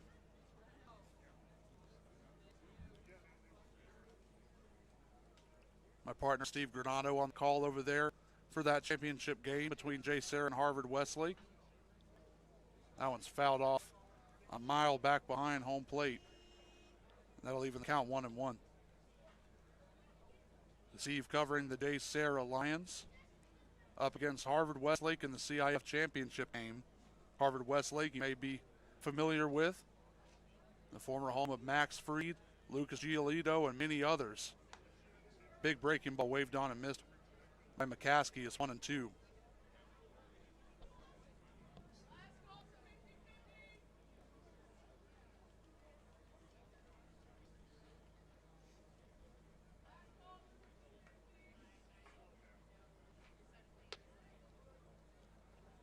One-two fastball rides high. It's 2-2 to McCaskey.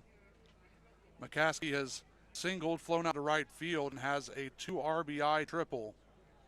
The exclamation point on a 7-run inning. 7-run fourth for the Power. Breaking ball chapped on the third baseline. That's going to be a foul ball. That barely skidded past the third base bag.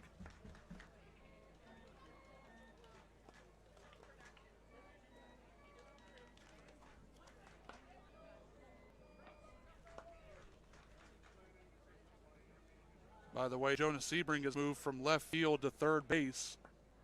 No longer Devin Dixon at the hot corner, a couple of errors. He's replaced by the former left fielder Sebring. We'll get the new left fielder for you in a second.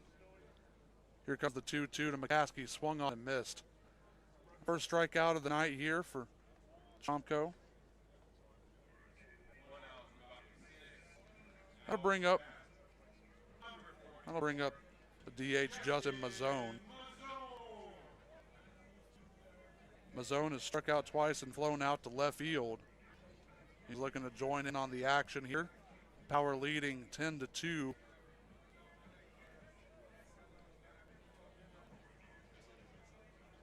Lefty digs in the box and he's ready to face Chomko. First pitch, another fastball sails high. It's 1-0.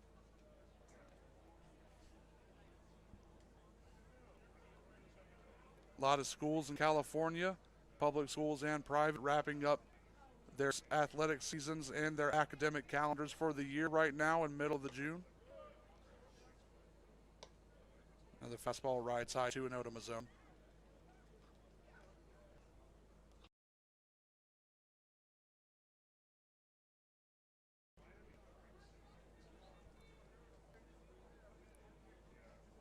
The 2-0 swung on and missed by Mazzone, 2-1.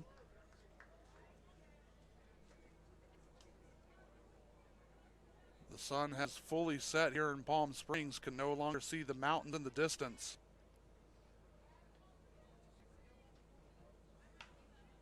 Two one skied down the left field line and way out of play.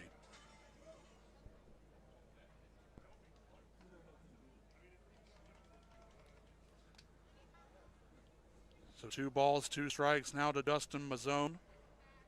The cleanup hitter for the Power tonight. Has not done much damage so far.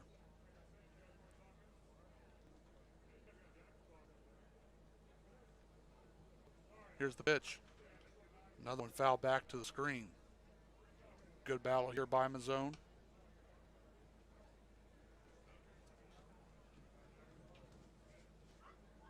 Mazzone will be followed by Brian Leaf and Casey Kleinman.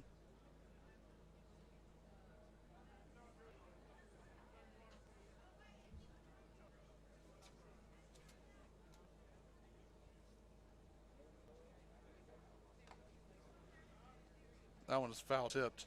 Mazzone stays alive.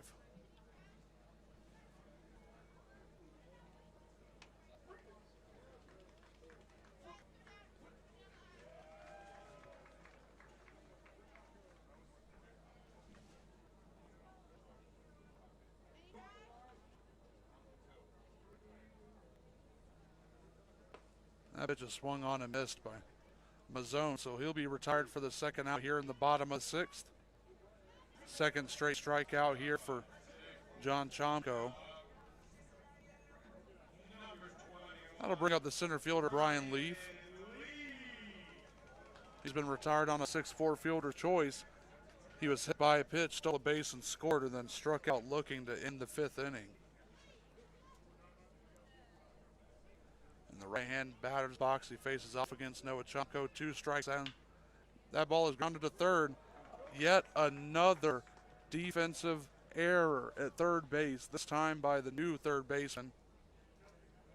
Jonas Sebring cannot handle that one.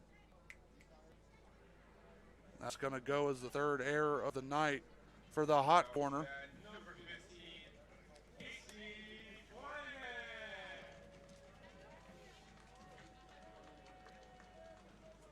So Leaf reaches on the E5. That'll bring up Casey Kleinman. He has 2 singles, a stolen base, and 2 runs scored tonight. Brian Leaf leading off at first. A throw over brings him back, but tag is late.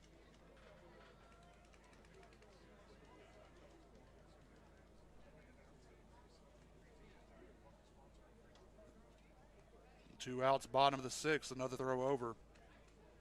Not in time. Power still leading the Saints 10-2.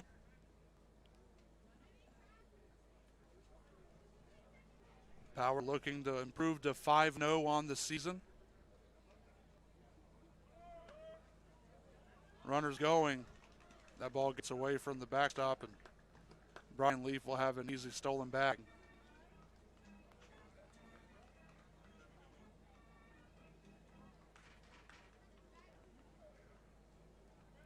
Ruling change here. We're going to flip that E5 to a base hit. That was hit pretty hard down the third baseline, so Sebring not coming up with it, understandable. That pitch is in there for a strike to Casey Kleinman. So now it's 1-1.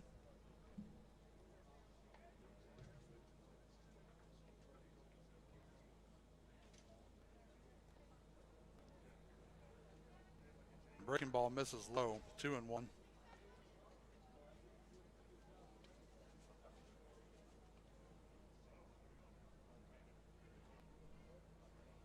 Wind still blowing from left to right here in the stadium. Chomko works from the stretch. His next pitch is in there. It's 2-2 now to Casey Kleinman. Casey Kleinman's twin brother, Cato, exited last night's game with knee injury. Still waiting on a full update, but he was around in good spirits after the game last night on crutches, but still hoping for a best case scenario on Cato's return to the power lineup. That pitch is fouled off by Kleinman. A big loss for the Power. That's their leadoff hitter. Casey has more than done damage here tonight out of the 6 hole. 2 singles and 2 runs scored. Chomko's going to take a second to step off the mound and find a new attack plan for the shortstop Kleinman.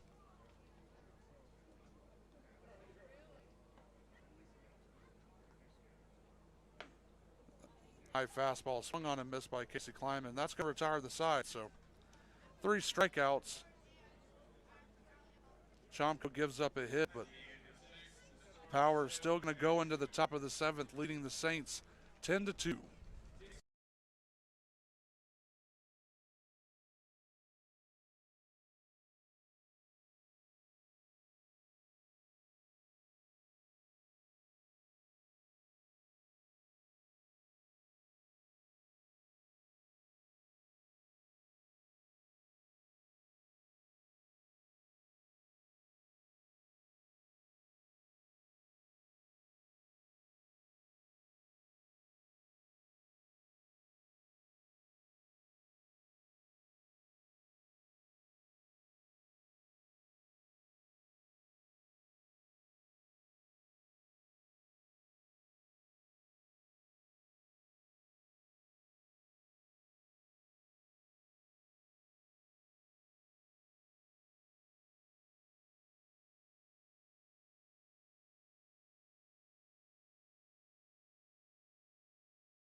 Dom Moda takes the mound for the Power here in the top of the 7th. After Matt Swilly came in and struck out the side in the 6th. First pitch breaking ball into Josh Cowden is up high. Counts 1-0 now to Cowden. So after a big night for Cowden last night, 3 for 4 with a double and an RBI, he is 0 for 2. The second of which, a sparkling defensive play by the second baseman, Deshaun Johnson, ranging to his left. That one ended bottom part in the top of the 4th.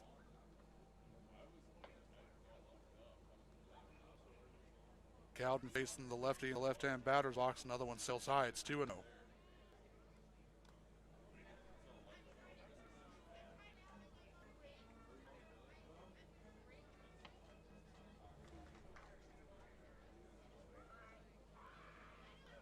Moda 6'2", 195 out of Cal State San Bernardino.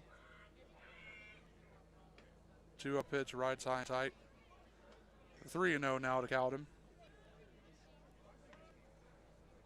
Moda comes into this one, not allowing a earned run so far in this early season. 3 1/3 innings pitched so far. He's given up 2 hits, 2 walks, but he's struck out 8 batters. An opposing batting average of 182. That pitch misses. So it'll be the 3rd walk of the season for Dom Moda. First walk of the night for the left-hander. That'll put Cowden aboard first base. That'll bring up the new third baseman. That's Jonas Sebring. He moved from left field to third base.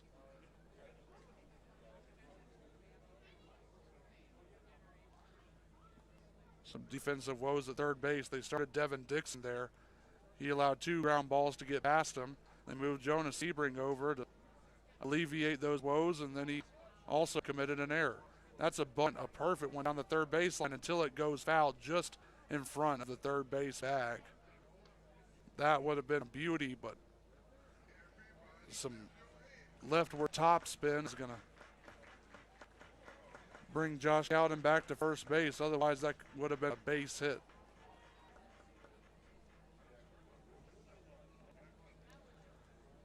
So now it's 0-1 count to Sebring. He is lined out to the first baseman and had a big double to lead off the 5th inning.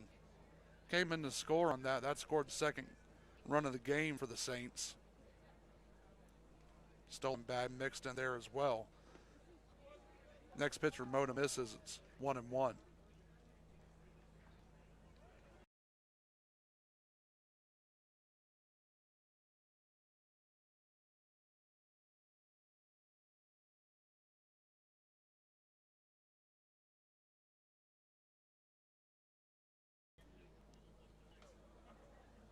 Left-hander Moda stares down Cowden at the first base bag. Here's the 1-1. It's a breaking ball outside, 2-1.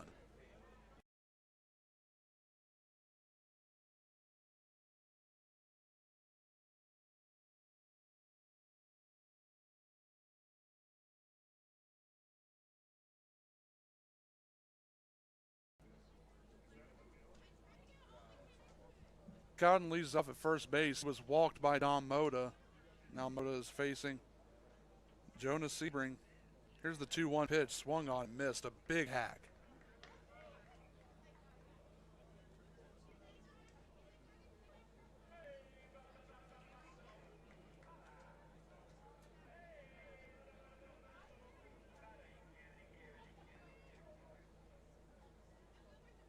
No outs in the top of the 7th. 2 balls, 2 strikes. Moda sets at the belt. Kicks and delivers. That catches the outside corner. It's a called strike 3. Jonas Sebring has sat down on the first strikeout of the night for Dom Moda. That's more like it.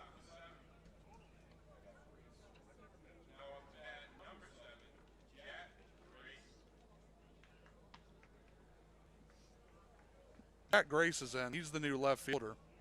He came in as a substitution when Devin Dixon exited the game.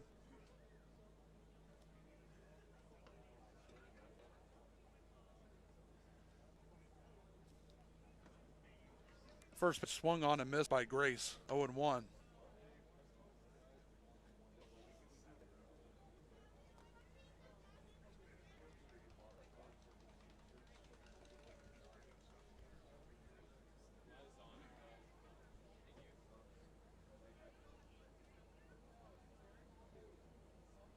Grace in the right-hand batter's box, faces off against Moda. The 0-1 pitch is a breaking ball that flies into the left-hand batter's box, so it's 1-1 now.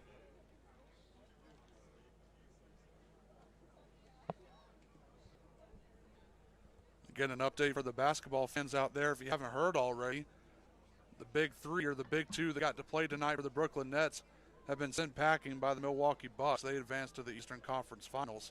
That pitch is fouled off by Jack Grace, down 1-2.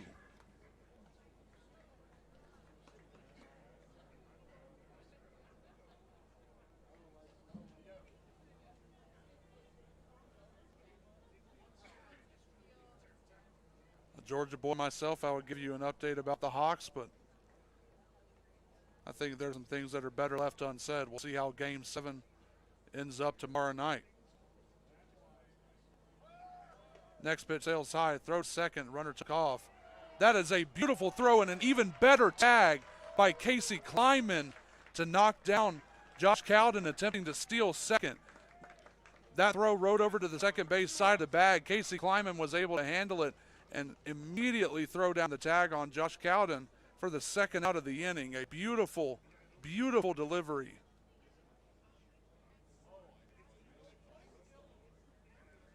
Boy, oh boy, it makes me miss Cato even more because, man, can both of the Klymans play some infield. Not to knock anything that Deshaun Johnson has done defensively. He had a fantastic play earlier on the top of the fourth, but both of these Kleiman brothers are so solid defensively. That pitch is fouled back to the screen. This again 1-2, Jack Grace. So solid defensively, I'll mention that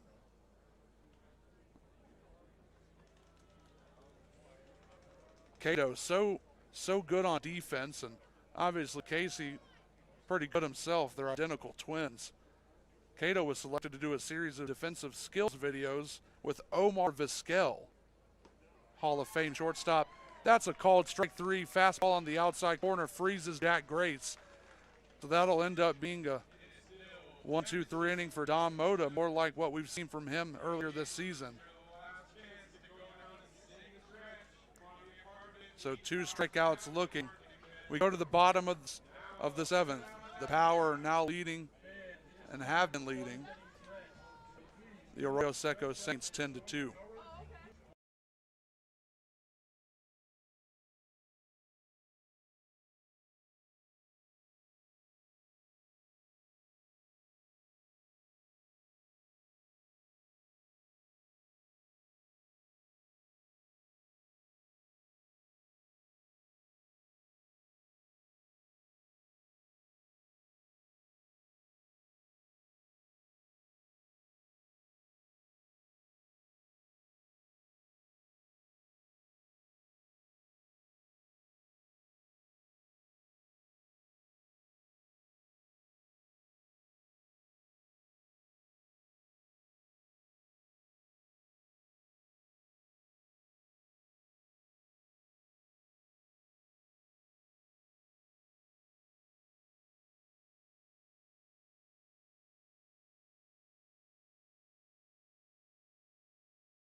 In the bottom of the 7th, new arm on the mound for the Saints. It's Tommy Hannon. A little bit of confusion, some jersey swapping for the Power. We believe that is Theo Forche taking this at bat in place of Mason Velasquez.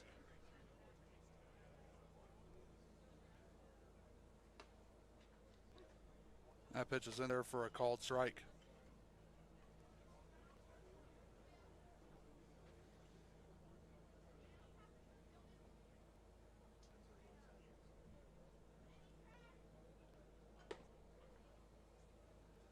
That one sails outside.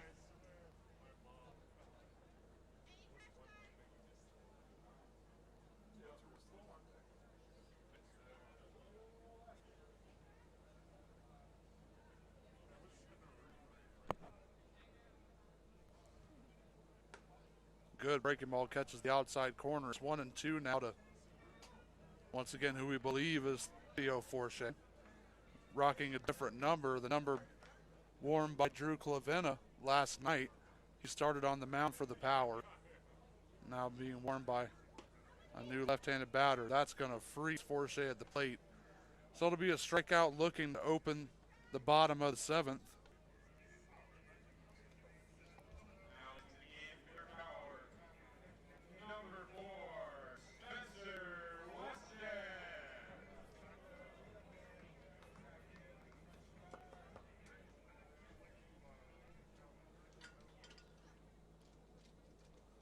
I'll bring out Spencer Weston. He'll also pinch hit here. First pitch, a called strike to Weston.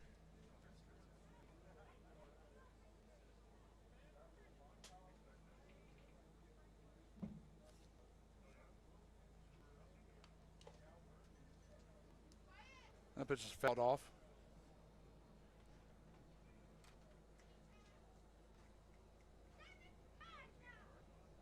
Counts 0-2 now to Spencer Weston. Left-hander facing off against the new arm for the Saints here in the bottom of the 2nd. The Power leading 10-2 over the Saints. 0-2 is a fastball that rides high. 1-2 now to Weston.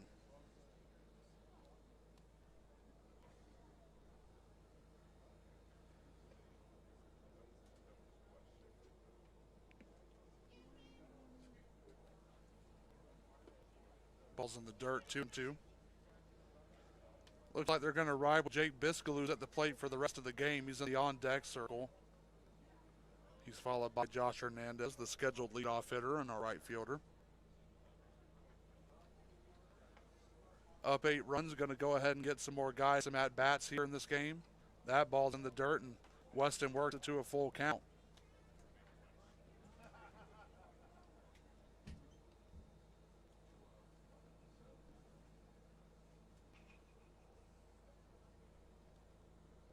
Here's the payoff pitch from Hannon. Breaking ball catches him looking. Another beautiful one. Second straight strikeout looking for Tommy Hannon. That'll bring up Jake Biscaluse.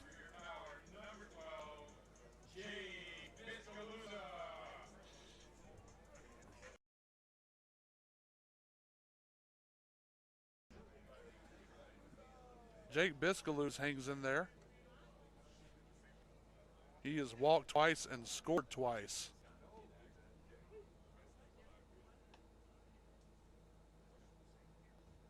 First pitch is a good breaking ball in there for a called strike.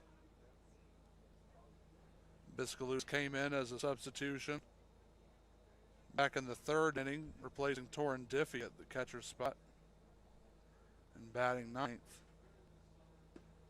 Good breaking ball, swung on and missed. Hanning's off speed is on his A game.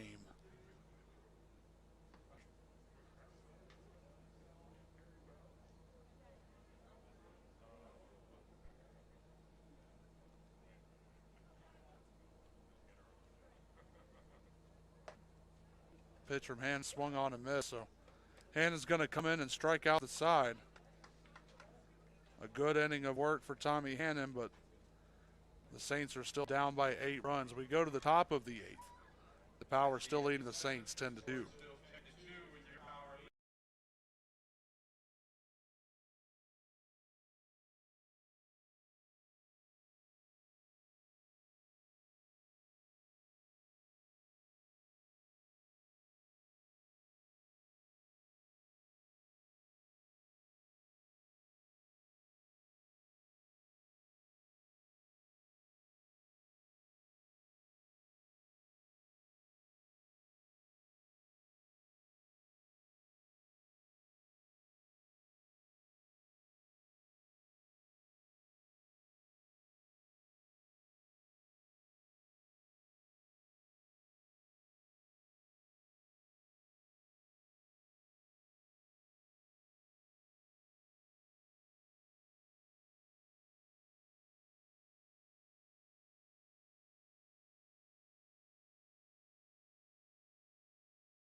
On the top of the 8th, Don Moda returns to the hill to work against the bottom and the top of the lineup for the Saints. It'll be 9-1 and 2 due up.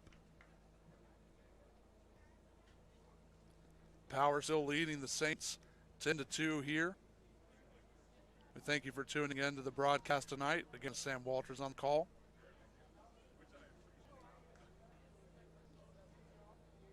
First pitch from Mo's fouled off back behind the screen is 1-0. Pardon, 0-1.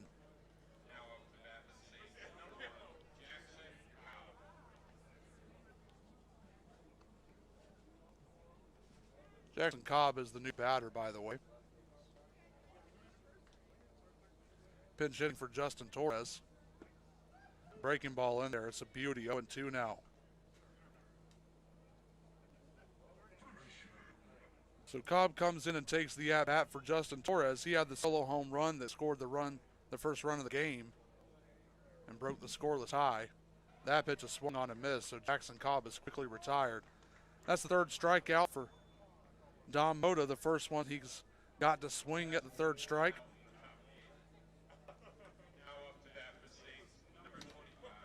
Digging into the left-hand batter's box is Connor Bradshaw.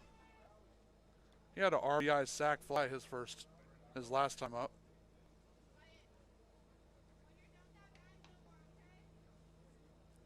That pitch pops out of the catcher's mitt. It'll be 1-0.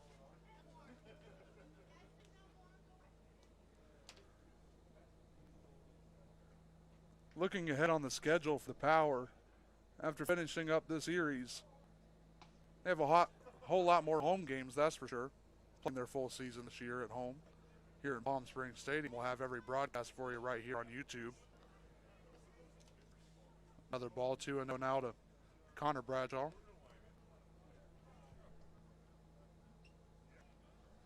Games on Tuesdays, Wednesdays, and then Fridays and Saturdays for the Power.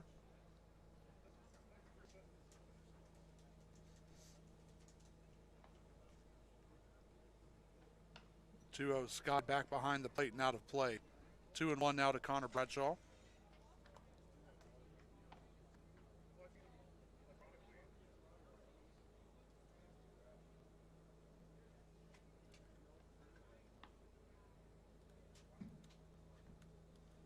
It is now Father's Day out on the East Coast. Happy Father's Day to anyone watching from across the country. That's laced into center field. Brian Leaf came on and can't come up with it. That's going to be a base hit for Connor Bradshaw. That one was smoked to center field. Center fielder Leaf couldn't hang on to that one, so Connor Bradshaw's aboard with one out here in the top of the 8th. That'll bring up the shortstop Brandon Boning. He's flown out. He had a double and struck out his last time up.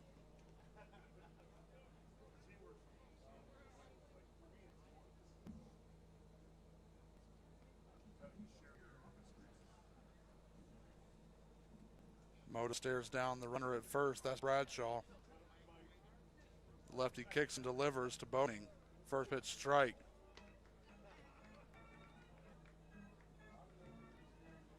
So again, looking ahead on the schedule for the Power, they'll play the East LA Dodgers coming up next Tuesday. First pitch at 7:05. They play the San Diego Waves on Wednesday.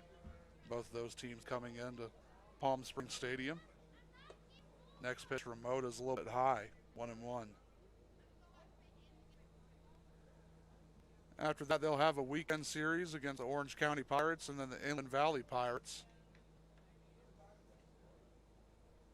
Another one of these rotating club rosters that will swap out in the Friday-Saturday series. We saw that with Legends. Pitch foul back to the screen.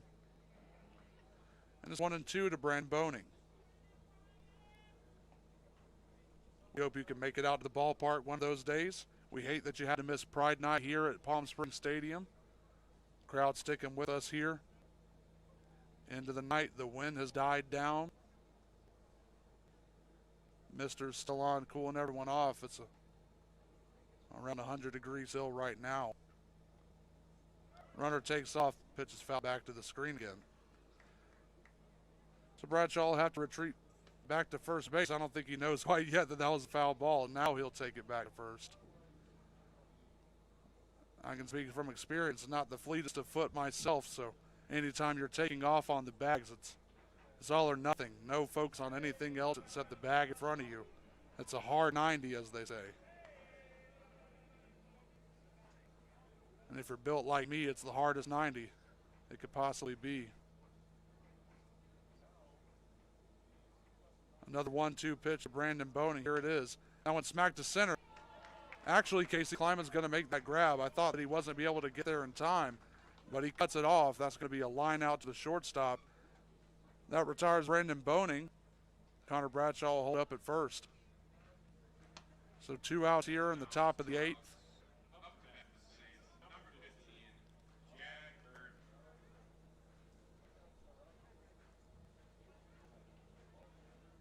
Sound like a broken record mentioning the defensive prowess of Casey Kleiman. But yet another sparkling play saves a ball from entering the outfield. First pitch to Jack Burton is swung on and missed. 0-1 to the 3-hitter. He has walked. He's popped out to the third baseman. Struck out his last time up.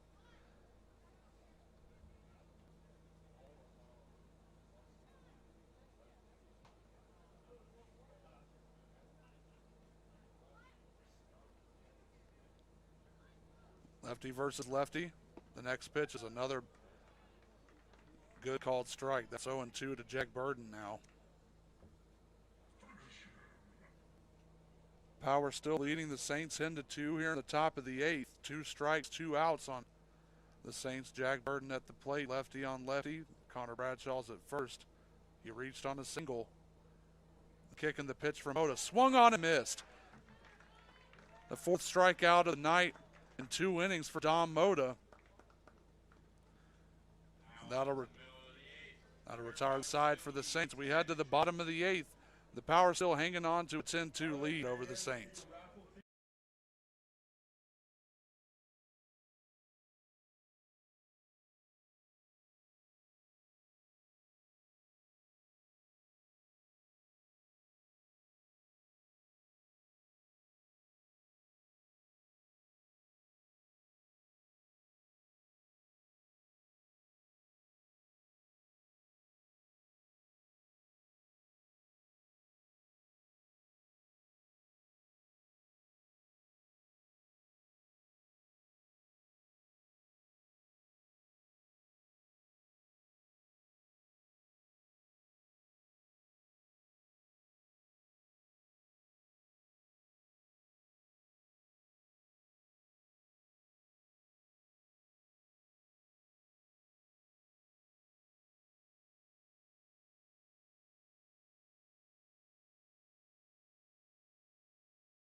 We're in the bottom of the 8th. Power leading the Saints 10-2 still. Josh Hernandez is going to dig in the left-hand batter's box to face off against a new righty for the Saints. That's Daniel Richardson. From what I've heard, he throws pretty hard fastball. Tops out at about 96, 97. First pitch is in the dirt, 1-0. Now up to bat for your Power, number 3, Josh Hernandez.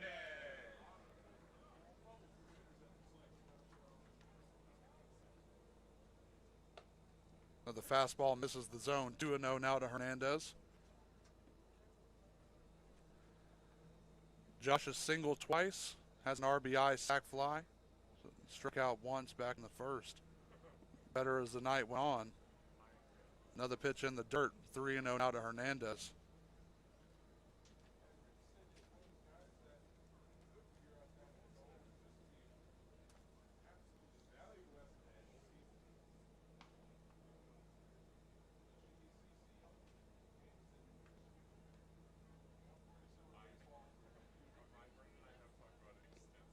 Hernandez watches that one get past the backstop, and he'll head to first base. 4-pitch walk to open the 8th inning for the Power. The leadoff batter is on. Now up to bat for your Power, number 26, Ryan Rodriguez. That'll bring up the third baseman, Ryan Rodriguez. He's reached twice on an error by the third baseman. He's been hit by a pitch, and he struck out his last time up. Hernandez taking his lead off of first. Rodriguez in the right-handed batter's box facing off against Richardson. Another one in the dirt. Hernandez is going to take second base easy, no throw.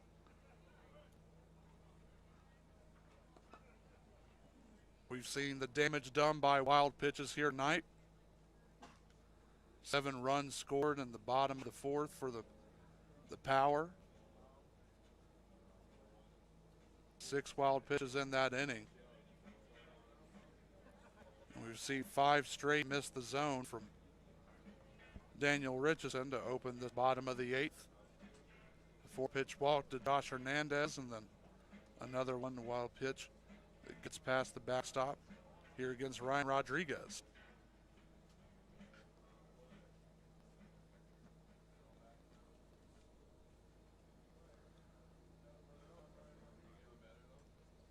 Richardson working from the stretch. Rodriguez awaits the 1-0. That one's going to miss low. 6 straight balls from Richardson. Well, he mentions he's got an electric fastball, but if he can't hit the zone, it's not going to do much against a formidable lineup that the Power have. So formidable, 36 runs scored in the first 5 games of the season for the Power, and counting. That one get past the catcher. Josh Hernandez is going to take third uncontested. Another wild pitch here.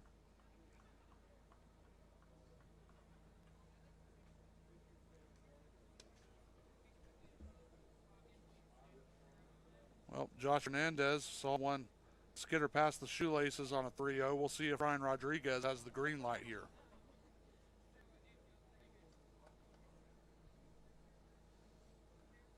Richardson. That one's nubbed out to second base. Weird hop. Josh Hernandez is going to stay at third. And Ryan Rodriguez is retired. That's a 4-3 ground out.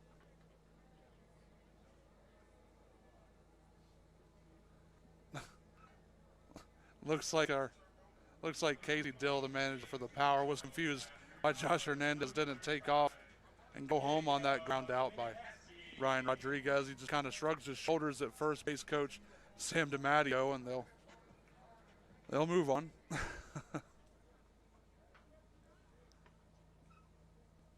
You're up 8 runs. You can afford to lay back and take a stance at the bag. He's still 90 feet away. The first pitch to Jacob McCaskey is in the dirt, 1-0. McCaskey, another big night. He's 2 for 4. He has a single, a 2 RBI triple. He's also struck out and flown out tonight. Right-hander sees Richardson. Here's another pitch. It's way out of the zone. It's 2-0.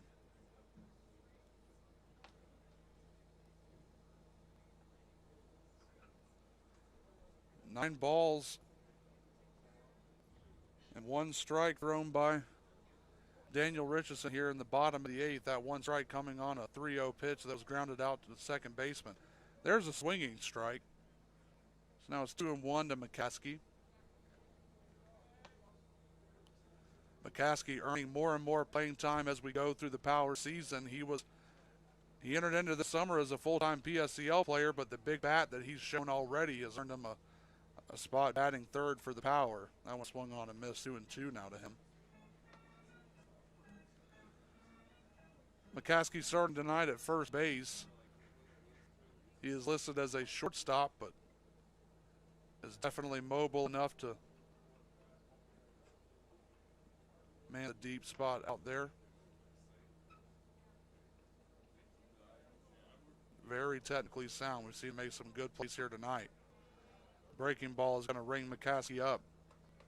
That's the first strikeout for Richardson. Big breaking ball locks McCaskey at the plate. Now there's 2 outs.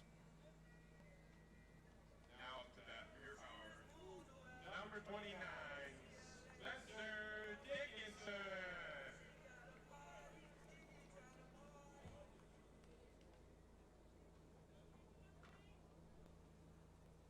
Spencer Dickinson steps in to pinch hit. Rocket number 29. First pitch of him is in the dirt.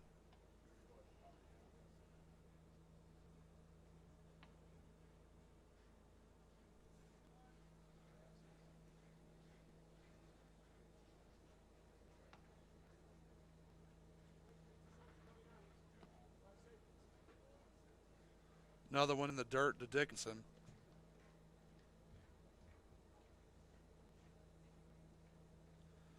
Two outs here in the bottom of the 8th. Power hoping this is their last time up to bat, leading 10-2 over the Saints. That one is offered at. Not sure if it caught a piece of the bat or the catcher's mitt.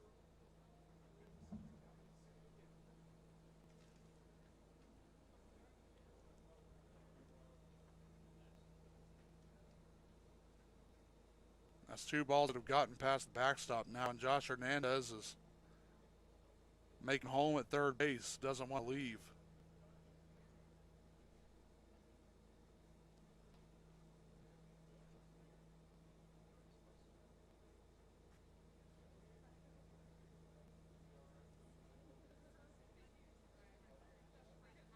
Next pitch is a broken bat single up the middle. That's going to score Josh Hernandez. So a good at bat there by Spencer Dickinson. He waits on one that he wanted. And that's going to make it 11-2 Power here in the bottom of the 8th. That now makes it 11-2 your Palm Springs Power. So a pinch hit RBI single for Dickinson. That'll bring up Brian Leaf, center fielder. Number 21, Brian Lee.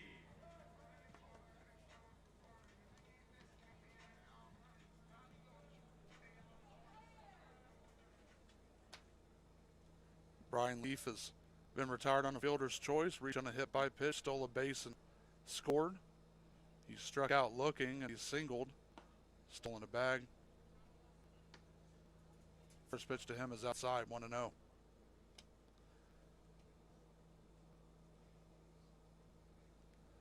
Well, we've seen the contact from Brian Leaf so far this season. We haven't quite seen the power shown off yet. He's not getting very many chances. He's had a few walks and a few hit by pitches so far. Breaking ball inside, 2-0.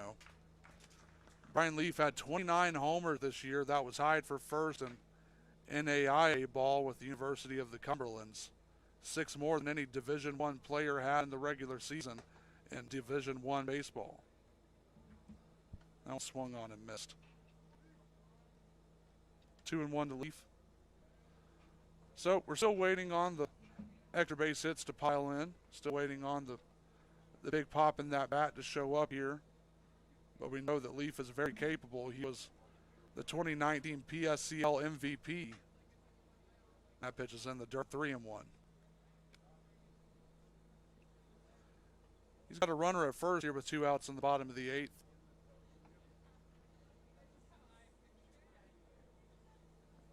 Richardson from the stretch. Here's the 3-1. Breaking ball swung on and fouled back to the screen. It'll be 3-2, a full count to Brian Leaf.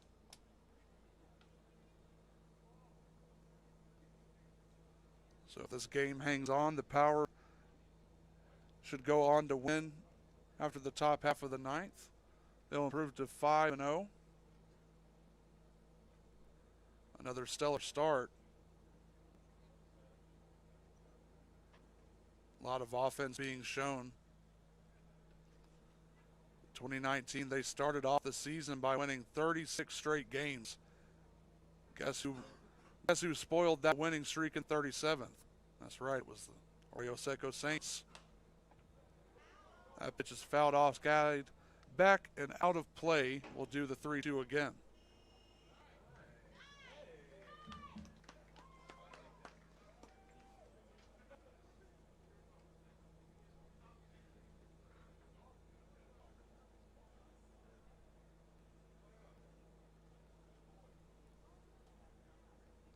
Unless there were to be a miraculous comeback to happen in the top half of ninth.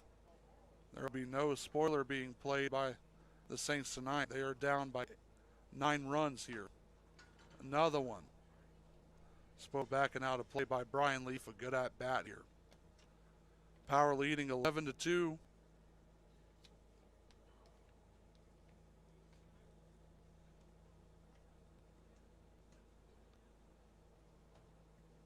Spencer Dickinson takes his lead off of first.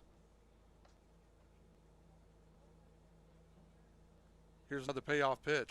That one swung on and missed. So that retired the side. Is the second strikeout for Daniel Richardson. We'll head to the top of the ninth. Power looking to close this one out.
Well, we've reached the top of the ninth. The Power leading 11-2. Miles Rothfar is going to take the mound. The right-hander will look to retire the last 3 outs here. The last chance for any offensive miracles for the Saints. First pitch is in there, a called strike.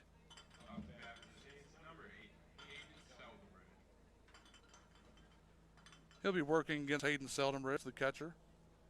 That's a ball, 1-1.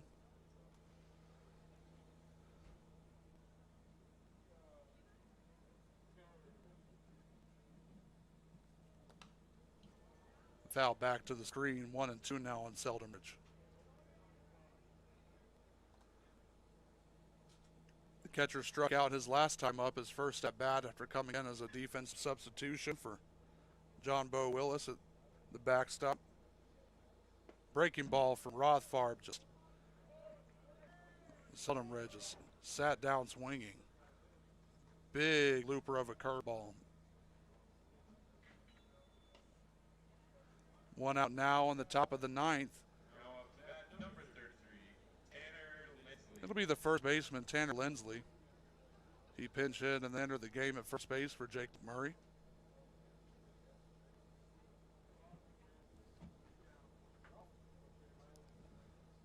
First pitch called strike on Lindsley.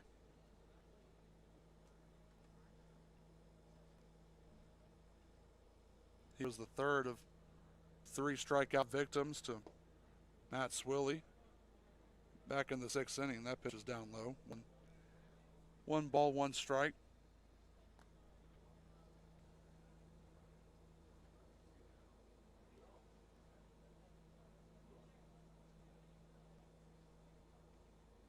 1-1 breaking ball is in there. A beauty, 1-2.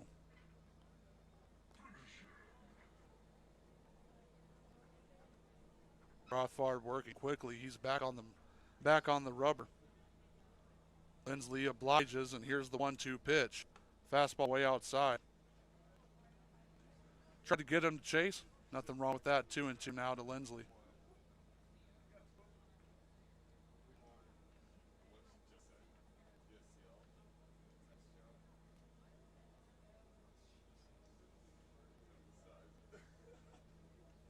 That pitch is in there for a called strike 3. Fastball freezes Tanner Lindsley.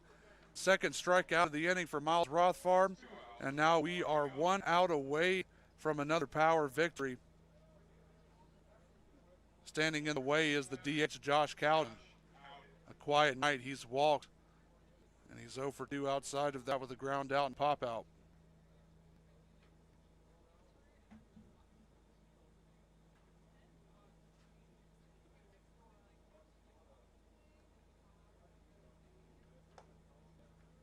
First pitch called strike.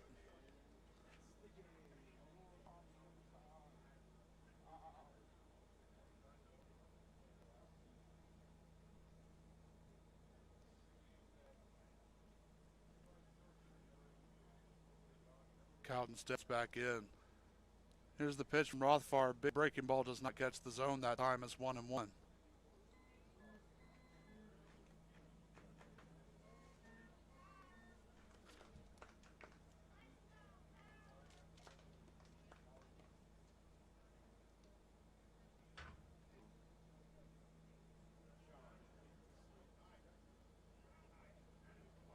Some confusion here. It looks like home plate umpire Sam Wilson has tossed somebody. Not quite sure who it is.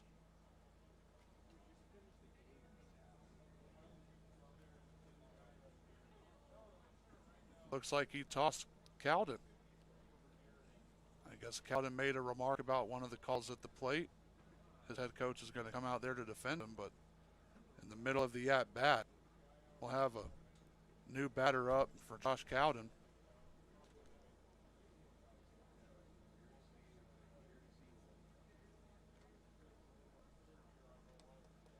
They'll toss some shop. See the Bucks game earlier? Yeah, I saw the Bucks game earlier. Did you see the Bucks game earlier? Yeah, I saw the Bucks game earlier. How about that Hawks game tomorrow? Yeah, I'll watch that too.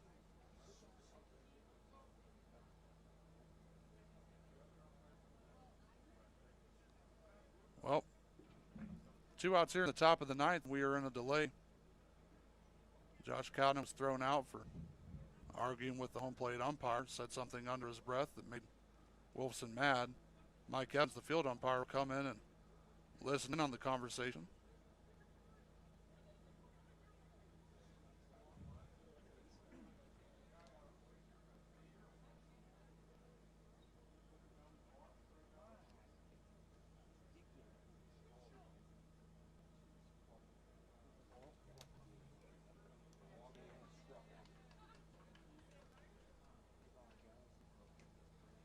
Well, there will be a new batter in for Josh Cowden. It's going to be Cooper Elliott coming in the middle of the at-bat. Now hitting for the Saints, number 3, Cooper Elliott.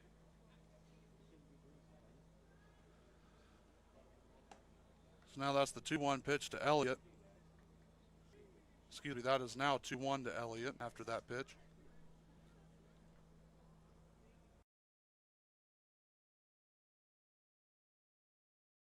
Called strike to Elliott, and we're 1 strike away from a power win.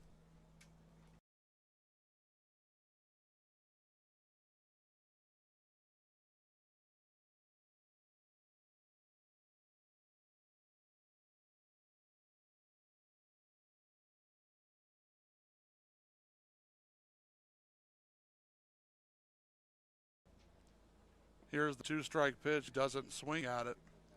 So now it's full to the new batter, Cooper Elliott.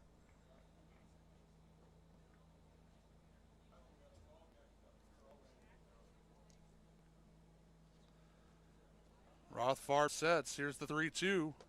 Outside. So he walks Elliott.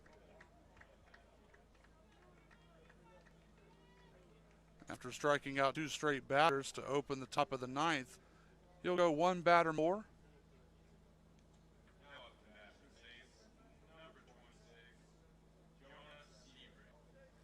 Jonas Sebring. Jonas Sebring's going to settle in for his 4th at bat. He's lined out, he's doubled and scored, and he struck out. First pitch breaking ball rides inside, it's 1-0.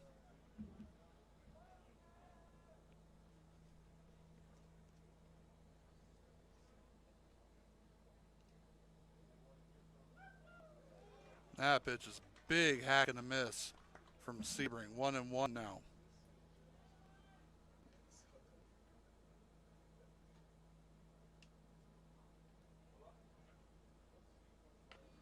Fouled off down the 3rd baseline. That's the first batter to nearly put one in play off of Rothfarb.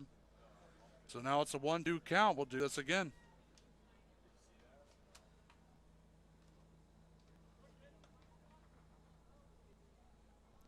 One ball, 2 strikes, 2 outs here in the top of the 9th. The Power leading 11-2. They're looking to close this one out.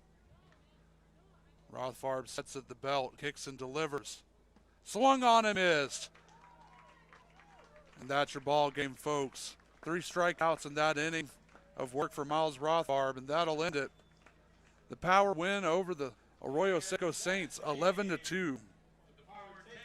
11 runs on 10 hits and no errors for the Palm Springs Power. 2 runs, 4 hits, and 4 errors for the Saints. Those 4 errors plus a whole lot of wild pitches were the decision here today. A 7-run bottom of the 4th for the Power. Too much for the Saints to handle. Winning pitcher for the Power tonight is Saikimi Sato. Came in for 2 innings of work after the Power took the lead. He'll get the win. Losing pitcher is going to be Trevor Niskren from Saints. Niskren allowed those 7 earned runs in the 4th. That plus a couple more in the next following innings was enough for the Power to take the victory tonight.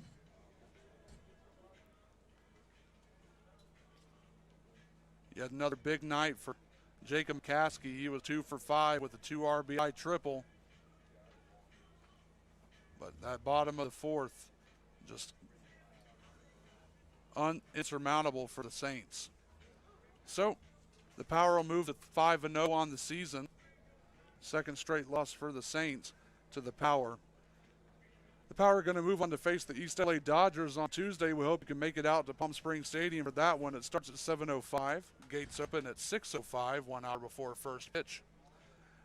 For my partner, Steve Granado, and the J-Sarah Lions facing off against Harvard Westlake in the championship game tonight, still going on. You can listen to that one. If you look at Steve Granado, at Steve Granado on Twitter, you can listen in on that one. For Steve, I'm Sam Walters, signing off for the night. We'll talk to you on Tuesday.